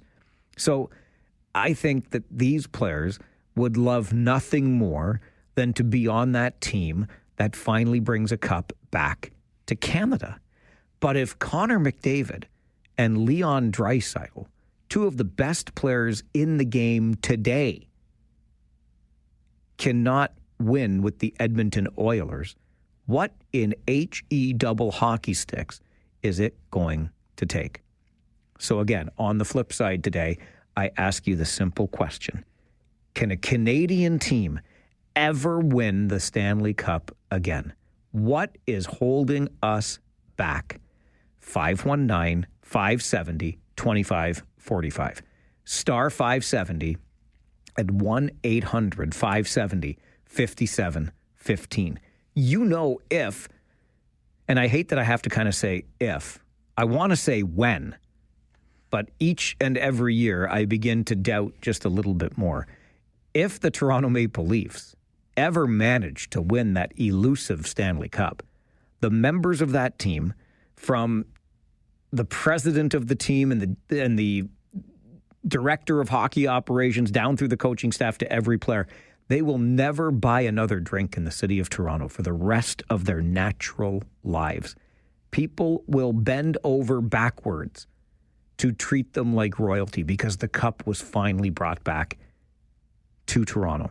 The team still, by the way, with the second most Stanley Cups ever. I'm sure it would be similar in any other Canadian market, given how long it has been since the last Canadian team to win a Stanley Cup. So I have no doubt that these players, again, most of which in the league are Canadian by birth anyway, would love nothing more than to be a part of the team that finally brings Lord Stanley back home. But for whatever reason, Canadian teams haven't been able to get it done. And as a hockey fan, this is what continues to confuse and confound me.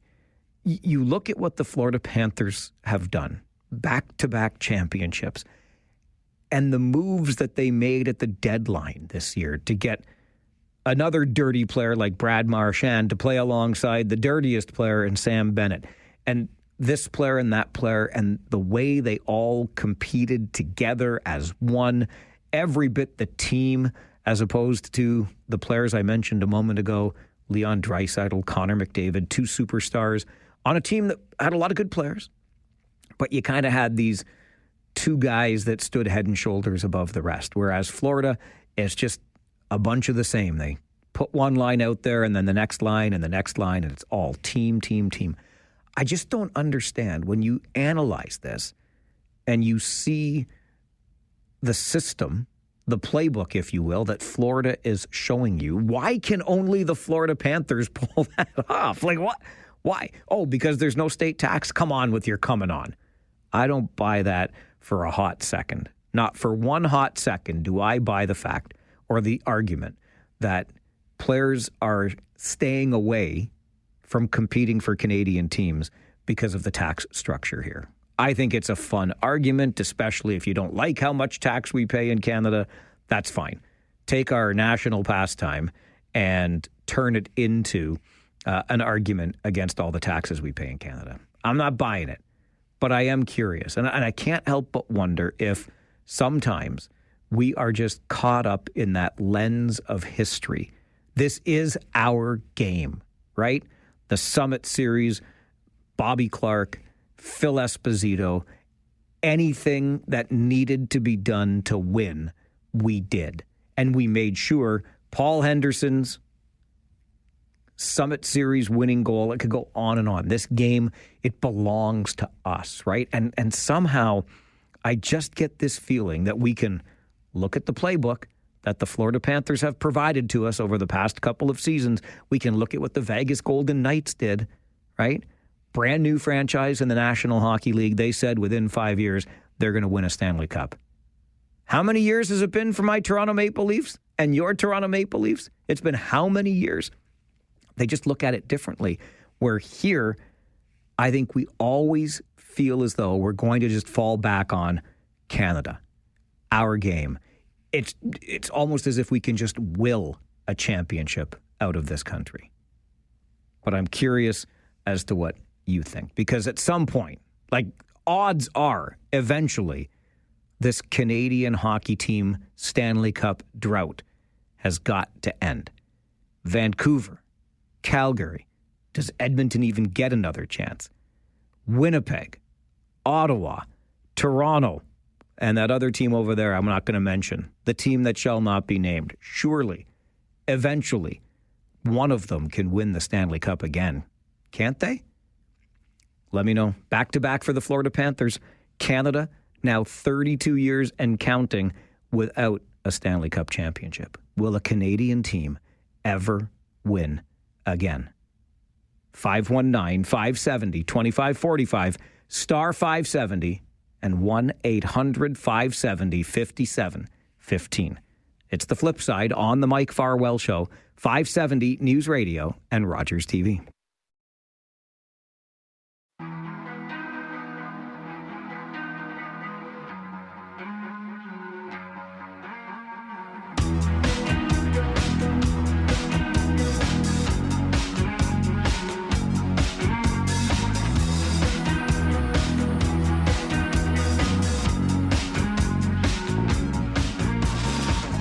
I mean, even when there were just 6 teams in the National Hockey League, it wasn't like a Canadian team won every year, but we all know that the Canadian teams were winning their fair share way back then. But after the Florida Panthers just won the Stanley Cup for a second consecutive year, are they going to make it a three-peat? No. Is there even a chance of a three-peat anymore? I don't know. Anyway. Only the third team since the salary cap era to repeat as Stanley Cup champions are the Florida Panthers. But more to the point, it has now been 32 years since a Canadian team won the Stanley Cup. We got a call yesterday, and that's the question I'm asking you on the flip side today. Can a Canadian team ever do it again? Do you foresee this happening? 519-570-2545, star 570, and 1-800-570-5715. We got a call yesterday from Tom, and he started to break down the reasons as to why the Leafs will never win. And I'm like, hang on. First of all, we weren't doing that at that time. And second of all, I'll remind you again, as I said earlier, that the Leafs were the team that took the Florida Panthers the furthest in these playoffs, gave them the greatest challenge. Do you like to think then, because I know as a Leafs fan, I like to think this, if only we had gotten past the Florida Panthers, if only we had gotten past Florida, we would have beat everybody, right? Move out of the way, Carolina. You're no problem. We just beat the Florida Panthers. Get out of the way, Connor McDavid and the Edmonton Oilers. The Leafs are here. But all the Leafs could do is take Florida to 7 games. No other team took them that far. But ultimately, the Florida Panthers would prevail. Tom was all ready to break it down, how the Leafs failed to do it and what they need to do in order to do it next time. Which leads me to Gary's email to Mike at 570news.com. Should the Leafs sign Sam Bennett? No. Please, God, do not do that. I'm begging you. I am absolutely begging you to not sign Sam Bennett if you're the Toronto Maple Leafs. No, God, please, no. Nobody wants that. If you want to ruin every bit of enjoyment I can wring out of watching sports, then sure, get the Leafs to sign Sam Bennett. Because already my stupid football team went and signed a geriatric quarterback. Nothing against people who are in their twilight years, okay? But there's no way that this Aaron Rodgers goof should be quarterbacking any football team, in particular my football team. But no, I don't think the Leafs should touch Sam Bennett. It's not going to work here like it did there. And Craig sends an email to Mike at 570news.com and says, once Gary Bettman retires, a Canadian team will win. The last Canadian team to win the Stanley Cup was when Gary Bettman came into power. And it hasn't happened since. I mean, it's a compelling argument, but seriously, how could the commissioner structure things such that Canadian teams are at a disadvantage when it comes to winning the Stanley Cup? We are Canadian. Somebody call the guy from the beer commercial. I'm Joe, and I am Canadian. And put him on a hockey team. Maybe that's the kind of heart we need. I don't know. George is on the phone. George, are we ever going to win a Stanley Cup again in this country? Yes, we are. It's a matter of when. Mike, the more and more I look into this season, the more and more I look into it, I think we underestimate the Leafs. The Leafs could have very much beaten them and won the Cup. This is the closest I think the Leafs have come since 1993. It was that razor-thin cut. If they had just won that last game, they would have beaten the Edmonton Oilers. You think so? And you say as close as the closest since 1993, but in 93, we got all the way to the conference final, George. We were still a round behind that this time. That's right. Well, because the Florida Panthers, that's why. Yeah, I hear you. Appreciate that, George. I remember when I don't like the way that they rank the teams for the playoffs in the NHL anymore.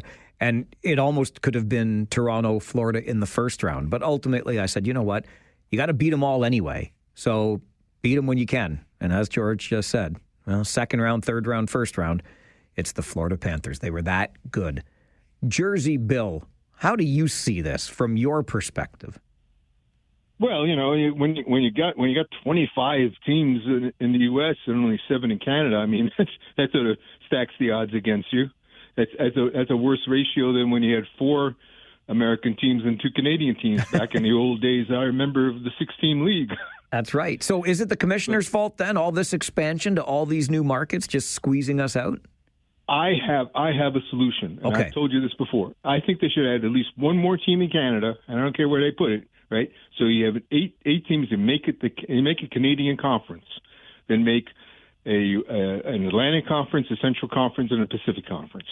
And maybe Canada could be joined with the Central Conference for it's the Central Division for that conference, and then the Atlantic Pacific get together. And what that would do is, and also then the way you structure the playoffs is that they become divisional playoffs, so that at least you would have a Canadian team making it every year to the conference finals, give them a better chance. So then they'd have a 1-in-4 chance of finally getting the cup. I think that's about the only way you can structure it. For some reason, and it's really crazy when you think about Florida. You know, people went to Florida to get away from the winter, and now they become the ice hockey capital of the world. It's just crazy.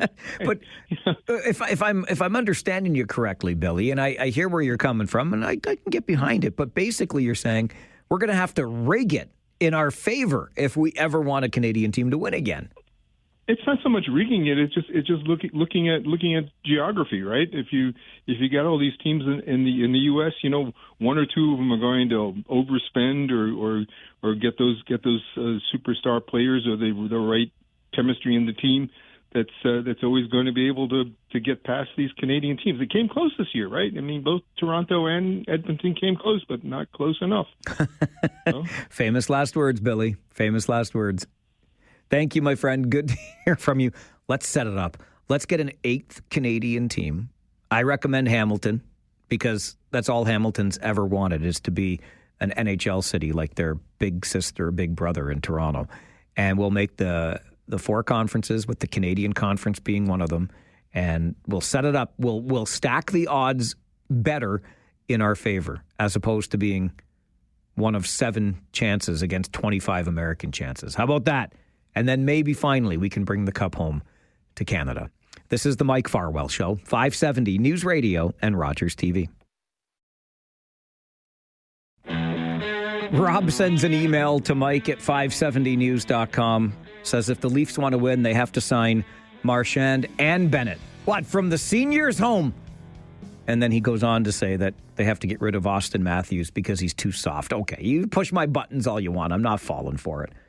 That's offside right there. That's a flagrant foul. We're approaching the noon hour and an update in the 570 News Center. That means we are also approaching our daily hour of open line radio, so you can talk back to us. And what I'm interested in today, at least as a conversation starter, you're always welcome to take it in a different direction if you like. But I think we might be able to come up with some solutions here to all of these near misses. We talked about it on the show just after 11:15 this morning, and it was reported during All News Mornings. 600,000 plus near misses for people walking or riding bikes at intersections in major urban centers of this country. The CAA has some solutions around infrastructure, but I'm wondering if there aren't better ways to prevent the number of close calls we're having out there on the roads. What do you think? Talkback coming up on the Mike Farwell Show, 570 News Radio and Rogers TV. Take out the papers and the trash, or you don't get no spending cash. If you don't scrub that kitchen floor, you ain't gonna rock and roll no more. Yaggity yak. Don't talk back. Just finish cleaning up your room. Let's see that dust fly with that broom. Get all that garbage outside, or you don't go out Friday night. Yaggity yak. Don't talk back.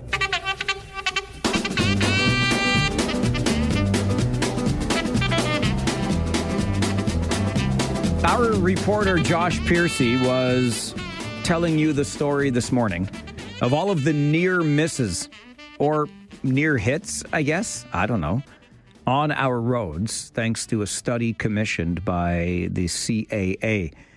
Shout out again to Myovision, which is a local company that does great work with traffic monitoring and helping our cities move more efficiently. But it was a 7-month study that found people who walk and people who ride bicycles in this country face high-risk near misses every day in Canada. They looked at 20 intersections in major urban areas across the country. And I have seen some of the video footage, and look, I was going to say it's not me in the videos, but you know what? As somebody who walks often, particularly with the dog, I remember one day being out on Ottawa Street crossing at the expressway. So I come across the bridge. I'm walking Ottawa towards Weber Street, and there's the expressway on-ramp.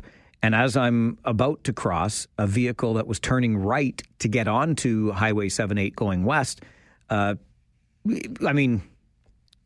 a near miss. And was it frustrating? Sure.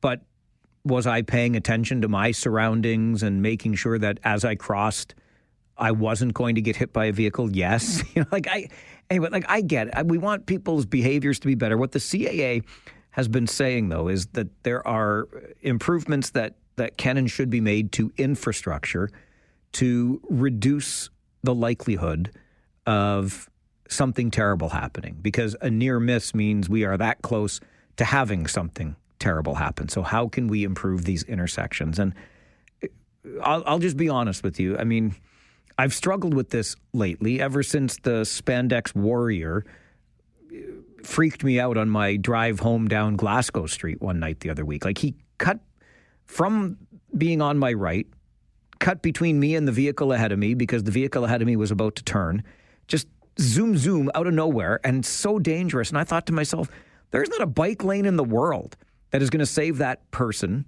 that spandex warrior, from serious injury or worse, because he's riding like that, and he's riding like a knucklehead. It's as simple as that.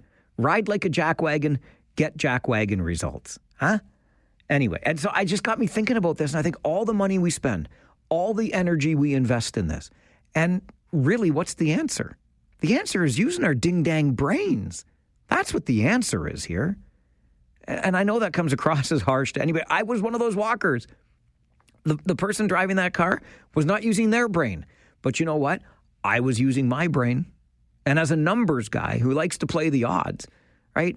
Yes, mistakes are bound to happen, and that's why we do all this with infrastructure. We want to protect us from our mistakes. But it's going to take two people to make the mistakes, right? If I hadn't been paying attention as I was crossing a street, then it could have been a worse outcome. But I was, so when the driver wasn't, well, it was just annoying, is what it was. I'm just wondering what you might think the answer is to our problems here with these near misses. How do we go about reducing the number of near misses at major intersections in this city? I mean, I'm sure you've experienced this before. And I thought that might be a thought starter for our Talkback Hour today. We didn't have a lot of time to get into it earlier this morning when we talked about it. But Gail called in just after we had the CAA on the show. And I thought Gail made a great point. I was kind of listening, and I heard this on the news this morning, and I have to say that I kind of shake my head. We do all these studies about how our intersections are bad and everything else. And the way this lady from the CAA is talking is like, she's pretty much saying the municipalities need to do something in order to make this better. But it sounds like they want infrastructure rather than looking at the drivers themselves.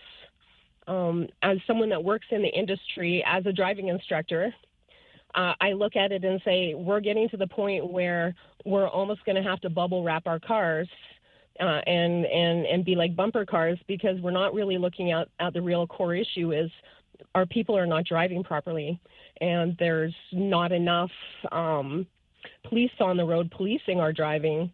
I drive all day long, and I rarely see a police car have anybody pulled over for anything at any time. There's no traffic monitoring. So while they're going ahead and, yes, they're trying to make intersections safer by putting infrastructure in the end, we're kind of missing the root cause, and it's the people themselves. It is the people themselves. Maybe it's the person driving the vehicle. Maybe it's the spandex warrior zigzagging between moving vehicles. Maybe it's the person walking with their head or their nose buried in their phone. I don't know. Maybe it's just me. We'll go to the phones. Chris, good afternoon. Good afternoon, Mike. How are you? Good, thank you. I was a cyclist for a number of years, and in the last 2 years, I've stopped cycling altogether because even our bike lanes are not safe. People who are distracted driving, mosey on, slowly drift into the bike lane. I've been almost hit several times, and it's not safe. I called in on this show and made this recommendation before. When you're on the 401 and you're on that far right-hand lane, if you start drifting off, there's a rumple. Like there's divots into the road that you know you're moving out of that lane.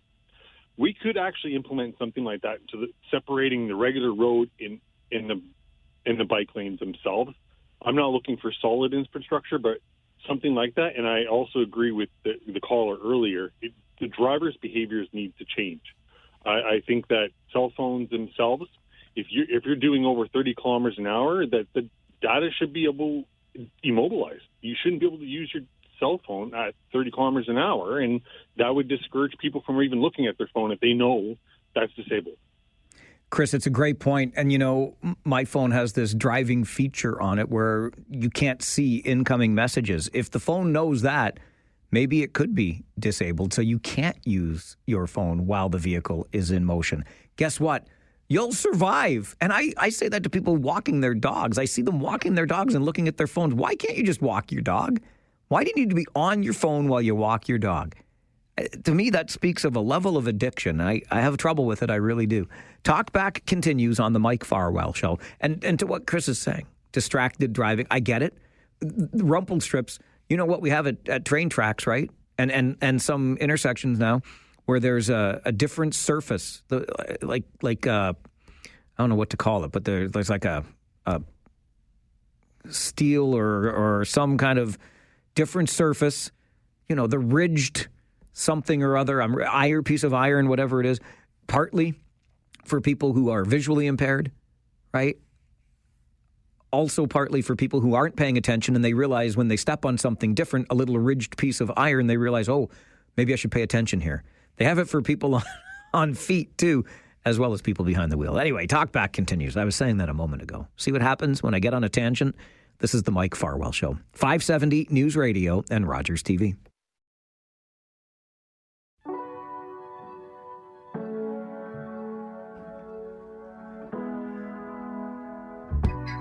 The Daily Talkback Hour is your chance to do just that. Talk back to us. We're asking about safety on our roads and how to go about reducing the number of those near misses or almost hits or whatever it is you want to call them. And, of course, if there's something else pressing on your mind, we're always here to listen. Dave, good afternoon. Good afternoon, Mike. As a walker, senior walker, do over 5K a day. I have a possible solution, not a full solution, but a part solution that would greatly impact the numbers you speak of. Okay. And a lot of jurisdictions have already done it. And a lot of jurisdictions had already done it from day one, but a lot have adopted it. And that is pass a law, and this would be a provincial law, of forbidding the right turn on a red light. It would make a huge impact. And I see it from experience on Hespeler Road, where the road comes up to the intersection and a person wants to make a right-hand turn on Hespeler, and they turn around and park across the crosswalk, and I'm walking up with a light, and they block my pass, and all they're doing is looking up from to the north, looking for vehicles to break in the vehicle traffic so they can quickly turn the corner. And it causes a lot of problems. And I had a lot of near misses. And I say pass a provincial law on forbidding right turn lanes on red lights. Have a great day, Mike. Thanks, Dave. You too. I could get behind it. I really could. It's that way in Quebec. Why not here? Andre, good afternoon. Hi, Mike. Andre, where have you been? I just, too much things happening out of my bubble, like kids, with weapons, 13-year-old shooting, that incident on Fisher Hellman. That's the path we take, Mike. It gets you right in the heart. Okay, so you've been taking a break from the news. Yeah. Okay. And about, I have neighbors that are Muslims and some are Christian and some of this, and it's affecting, when you go to bus stop, people talk, and it's affecting emotionally a lot of people. So I just concentrate on my family. My family's healthy or happy, and thank you for everybody. But I have listened. But what I want to say, Mike, is Gil, very good. I wanted to comment on that earlier. But I do believe that enforcement, like Joe says, it's unfortunately it's that time that, like I said back in the days with Chief Larkin, we became a big city and a lot of people are coming here. And back in our days, Mike, people went to go downtown and they knew everything, and they cared about each other, and they had respect. Even me as an ex-criminal, we had respect. We opened the doors for holders, or help whatever other people because we respect each other. And it just seems like even on the road or other places, people are kind of like losing that respect. So that's really what I want to say. And about hockey, I do believe this is serious. Thank you for doing what you did during your Farwell, Mike. CF for the opposite team. That means a lot. But what I want to say is I believe that Toronto has a really big chance. Is it true that Goudreau from the London is going to Toronto, Mike? I don't know who Goudreau from London is, but Easton Cowan is a Toronto Maple Leafs draft pick. And I was worried about where Andre was going to go there. But to the point on respect or the lack thereof, I do feel as though we're kind of wrapped up in our own stuff. It's all about us, right? And we are, remember, alongside 699,999 of our neighbors every day in this community. Corey sends an email to Mike at 570news.com. At the end of the day, everyone needs to put their phones down and pay attention to where they are going. And by everyone, I mean not just the drivers, but also the people on the bicycles and the people walking. There was a proposal for a quote-unquote zombie law here in Ontario, which is a ticketable offense if you are walking and looking at your phone. People get up in arms about that, but I think Corey's right. Do we need the law? I don't know. Do we need to pay attention? Hell yes. Talkback continues on the Mike Farwell Show, 570 News Radio and Rogers TV. Busy phone lines today. Let's get right back to them. Terry, good afternoon. Hey, good afternoon, Mike. It was nice to hear from Andre. I thought he was AWOL there for a second. He was just taking a break from the news. I heard that. I'm glad he's okay. Mike? Yeah. Yeah, me too. Yesterday, you mentioned that when you had the police on there, they said that the best thing to do if someone's breaking into your home is to just sit back and call 911. That's right. Now, I find that kind of rich to say because, why don't people just go rob banks? There's a lot more money at banks than there are at anybody's house, I believe. And how about robbing the police station? A lot of electronic computer equipment, they're worth hundreds of thousands of dollars. Are the cops just going to sit back and watch them take it? Well, no, they're the cops. They're going to take care of it. They're going to put a cap in their ass, of course. Well, but they're legally within their rights to do so. So I think I'm in my rights to protect my home. Okay. If someone breaks in, mind you, Mike, a lot of these break-ins, not all, mind you, but many of them are usually just turf wars or gang-related, and people seeking retribution on someone else. But if someone broke into my house, but let's put that aside, I'm going to challenge you. I'm going to make you earn that loot. Well, I'm not just going to sit back. And in Canada, even under our current laws, Terry, you do have certain rights in that regard to what is described as reasonable force. And that's where things get interesting. And it does also stop short of the threshold of taking the other's life. But Mike, I mean, okay, I'm just speaking from my perspective. I could die of a heart attack tomorrow. I'm just saying, if you want to take my loot, you're going to have to work for it, whether I die or not. That's besides the point. I mean, I could die. Well, no, not you. Not you dying, though. See, this is what I'm saying about the castle law, Terry. Technically, we already have that within our criminal code today. You can defend your property. I get that, but what from what I heard yesterday was that the police were saying that just sit back and call 911. Well, yes, because your life. Exactly, nothing's worth your life, right? Okay, right. But I'm just saying, I could die tomorrow of a heart attack. So okay. what difference does it make? So what you're saying then, Terry, is that your big screen TV is worth more than your life, and that's fine. You can have that perspective. It's not worth more than my life, but you're going to have to work for that TV. I have a Louisville Slugger at home, like, and back in my day, okay, I'm but what if you know what I look like? But what if you do? What if you do engage to protect your TV and you lose your life? Then I go 6 feet under. Okay, I mean, so you're saying that you're work for it. Right. So, but you're saying I can swing it back pretty good. I mean, I could hit 400. I don't understand why you don't understand what you're saying, Terry. How so? You are willing to protect your television with your life. That's what you're saying, because you might just die tomorrow anyway. Yes. Okay. And the police are saying they don't think your TV is worth your life. You're saying you think it is. That's all. But going back to that, I know I'll be quick.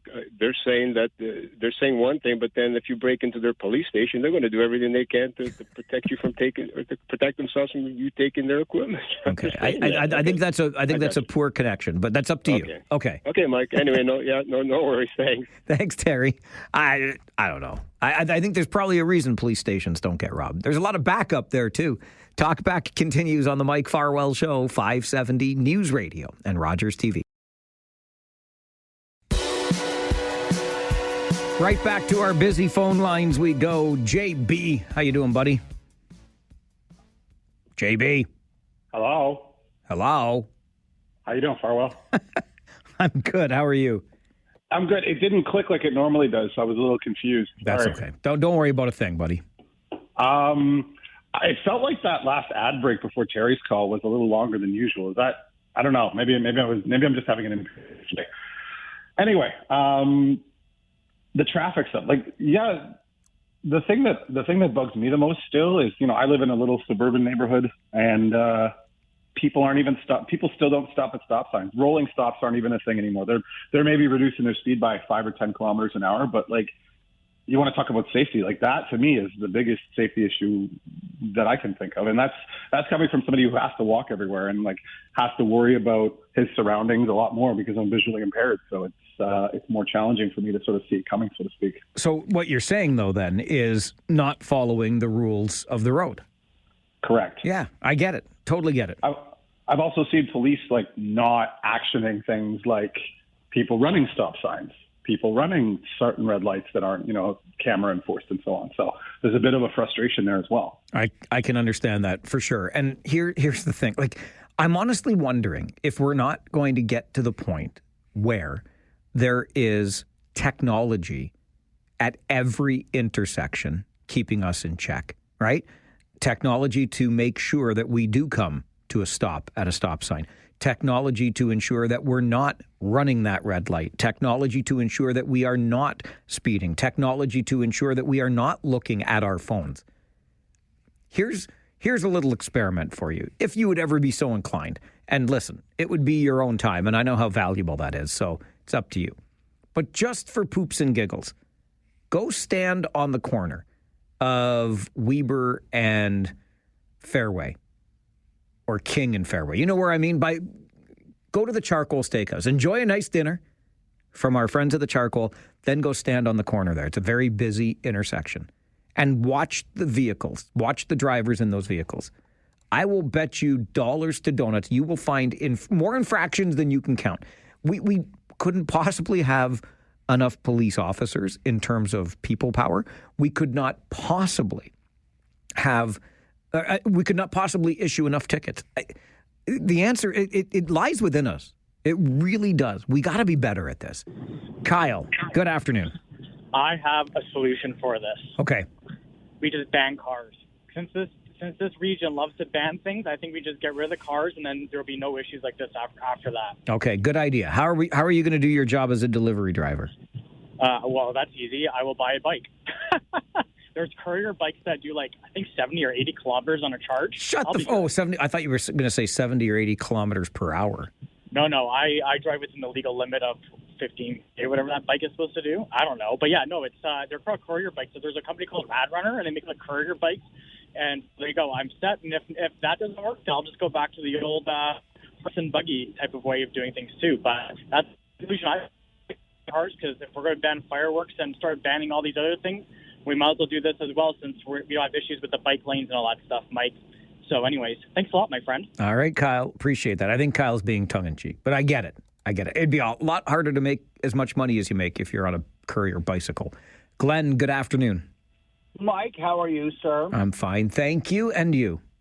Well, thank you. I'm a commercial driver, so the first thing I need to say is not as bad as what people are making it out to be, in the grand scheme. But in terms of photo radar, Vaughan actually suspended enough people called their politicians to change their position. That's exciting. I agree with you. I think it's tremendously exciting. So everybody who's listening, your 44 listeners should be calling. My representative for Greece is Colleen James. To your 44 listeners, should call Colleen James and let them know what's on their mind in that regard. I love it. Great idea. I thank you, sir. Thank you, Glenn. Listen, I didn't say I wanted the technology. I'm frustrated as you are, if not more than you are, frustrated by the speed cameras, the times of day that they are in operation, and the speeds at which they are calibrated. But if we don't start behaving better, all of us, as we use the roads, as we go oot and a boot in our community with 699,999 other people, I don't know what choice we're going to have here. Gail, good afternoon. Hey, Mike, I talked to you a little earlier today, and I had one more thing to say, but I knew you were going up against your news. So, I'm so glad you called back, because you made so much sense, and I want to hear from people like you that make so much sense. The only other thing I wanted to say is the other problem is the integrity of testing for actual road tests. Prior to COVID, a G road test consisted of driving on the highway, but it also included extra maneuvers to make sure that people could actually handle their car properly. With the backlog of COVID, they stripped out all of these extra maneuvers and things, and they've made the G test pretty much, you drive from the drive test center, you merge on the highway, you merge back off the highway, you get back to the road test center, and they hand you a G license. So we have a lot of people that are not as qualified to do the test. And I know that the MTO wanted to go back to the regular test at some point in time, but we have an organization or a company that has a financial goal, because they are not a government entity. They do the business for the government, and they don't want the longer tests because now they can do more tests in a day, which means they make more money.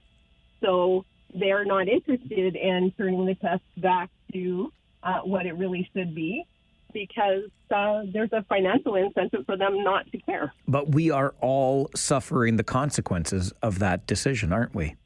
Yes, we are. And so something has to change there as well. And I think it has a lot to do with the fact that it isn't really being run by the government now. It's being run by this organization that cares about profits, not so much about road safety. Gail, really appreciate you calling back. Thanks very much for being part of the show today. All right, take care. I've heard this same story before, and I mean, when I was a kid, there weren't as many options for driving schools. There sure are a lot now, and it's got to be profitable, doesn't it? We'll take a break, come back with more on Talkback. This is the Mike Farwell Show, 570 News Radio and Rogers TV.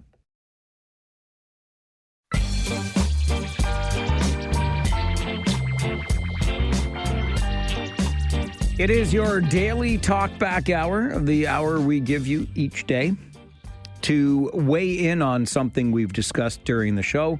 Today we're talking mainly about making our intersections safer in the region. If you've got a suggestion, we're all ears. Because one thing we know for sure, and I think the CAA study just backs it up, really, but what we know for sure is it can be pretty dangerous out there for everybody using the road. Grant, you're next. Good afternoon. Good afternoon there, Mr. Mike. Good afternoon there, Mr. Grant. And I highly doubt that you watched a bit of this because you were working on Monday when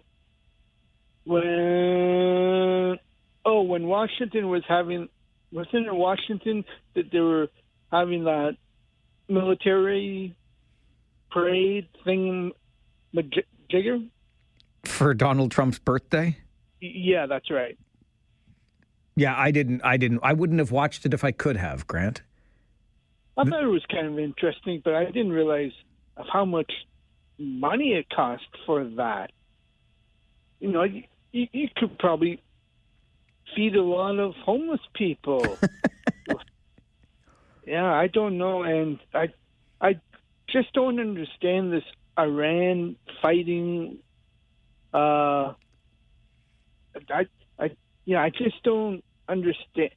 I guess they don't like the Arab people at all, or something like that, right? Well, I think, Grant, what is needed in Iran is regime change, and the way to go about obtaining regime change so that the Iranian people have a more peaceful and democratic place to live is through diplomacy, not through force. And so this is where we're struggling right now. And of course, Israel launched its attack because of the belief that Iran had nuclear capabilities, which has been a claim for the better part of 2 decades now, and never has Iran had those nuclear capabilities. But Israel is making darn sure that there are none and there will not be any in the immediate future. But really, some regime change, I think, would be in order in Iran, personally. Preston Paul, good afternoon. Good afternoon, Mike. How are you? I'm all right, my friend. And you? Good, thanks. Good. This intersection and driving is such a big, massive problem overall when it comes to the safety of pedestrians and people riding bikes. But I think there should be a second police force where they don't carry a gun, but you stick them on all these major intersections and just start picking these people off that do wrong when it comes even to the minor things. And this is what's wrong with our society, that we have all these rules and regulations, and you're just out there on the honor system, and it's only illegal if you get caught. But you put a cop on every major corner, taking license plates, scanning them, pulling them over, then we'll see a lot more positive in the community. What do you think? Yeah, you know what, Paul? I think you're spot on, and you're right. It's if you don't believe there will be a consequence for you breaking the law, then it's far more likely that you will break that law. So stop at the stop sign or slow down at the stop sign. Adhere to the speed limit or don't adhere to the speed limit. Actually come to a full and complete stop before making your right-hand turn on a red light, or you know where this goes, right? In the event that you will not be caught and then penalized for it, what's the deterrent? The honor system is what Paul's talking about. And we do implicitly, I think, accept that contract living in a civil society with other people, right? We will follow the rules so that we all stay safer out there. Ron, good afternoon. Hey, good morning, Mike. So I got some stories of being a pedestrian and I got hit once, and I wasn't hit hard, but I was hit hard enough. I was out on Hespler and Pine Bush. You know where the Home Depot is? 100% I do. Okay. So you know that little off-ramp that they have right there so you can get into it so you don't have to turn the light? You betcha. Okay. 2 cars went up the ramp, and I'm just standing there. I'm just letting them go by. No more cars were seen. I start walking forward. This blue van comes out of the middle of nowhere, comes up the ramp, hits me, drives me about good foot. I started hammering on his hood, and the guy looks at me like, "Oh my God, I hit somebody." Where was your head? Why didn't you notice me walking there? But how did he come out of nowhere, Ron? It's a van. I know, but he came zooming around, and then just past the animal hospital, I guess he found enough space to squeeze through to get in that third lane so he could go up the hill. It was just like, I'm like going, didn't you see me there? I was like halfway through the intersection. I was halfway through the sidewalk already. Yeah, that's scary stuff, for sure. Yeah, the other time is basically I was walking across at Bishop and King Street, walking across the street, through Choppers there, and some guy pulls out in the section and then starts honking at me and starts ramming his car a little bit closer to me as I'm trying to make my cross around just to get to Choppers. I'm like, people are just impatient when they get behind the wheel all of a sudden. Yeah, you know what? It's a great point, Ron, and I appreciate the call. I got to get to a break, but impatient, right? You're going to get there. Leave 10 minutes earlier, probably even 5, but 10. It will change your commuting life, no matter which way you commute. Give yourself that buffer zone, and if there's a little bit of a traffic backup, if there's whatever, you're going to be fine. And what a difference it makes in getting around. This is the Mike Farwell Show. Your Talkback Hour continues, 570 News Radio and Rogers TV.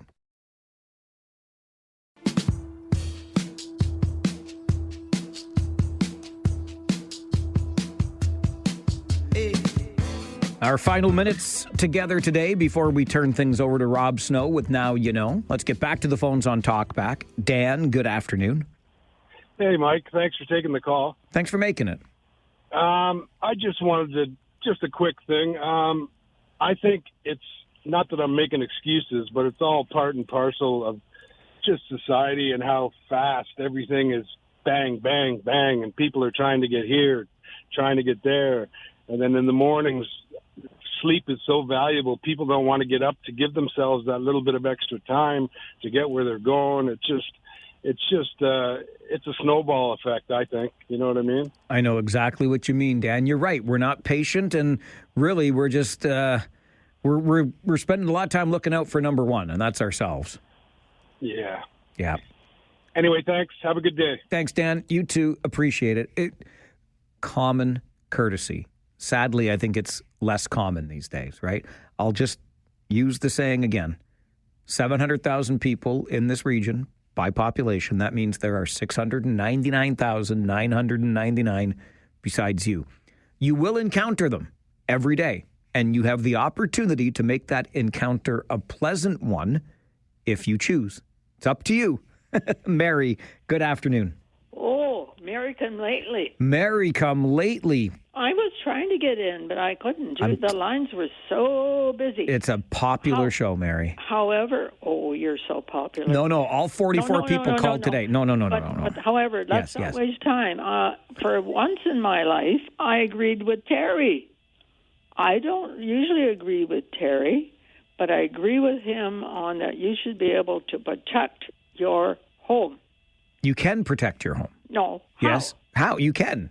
Call 911 and wait 20, 30 minutes? Well, or you could call 911 and then protect your home. You can protect your home, Mary. In Canada, though, the laws just stop short of taking somebody else's life because they invaded your home. I didn't say that. But I'm not going to wait 20 minutes for the police while somebody's ravaging my home, possibly beating up on my spouse. Right.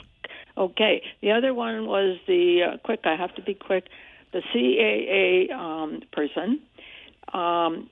I thought that was a useless piece of information because if you're looking at this and saying all this, and seeing all this, you should be coming up with a solution, not saying, we don't know. No, they said they want infrastructure at the intersections. Well, I don't know what an infrastructure is, the intersection.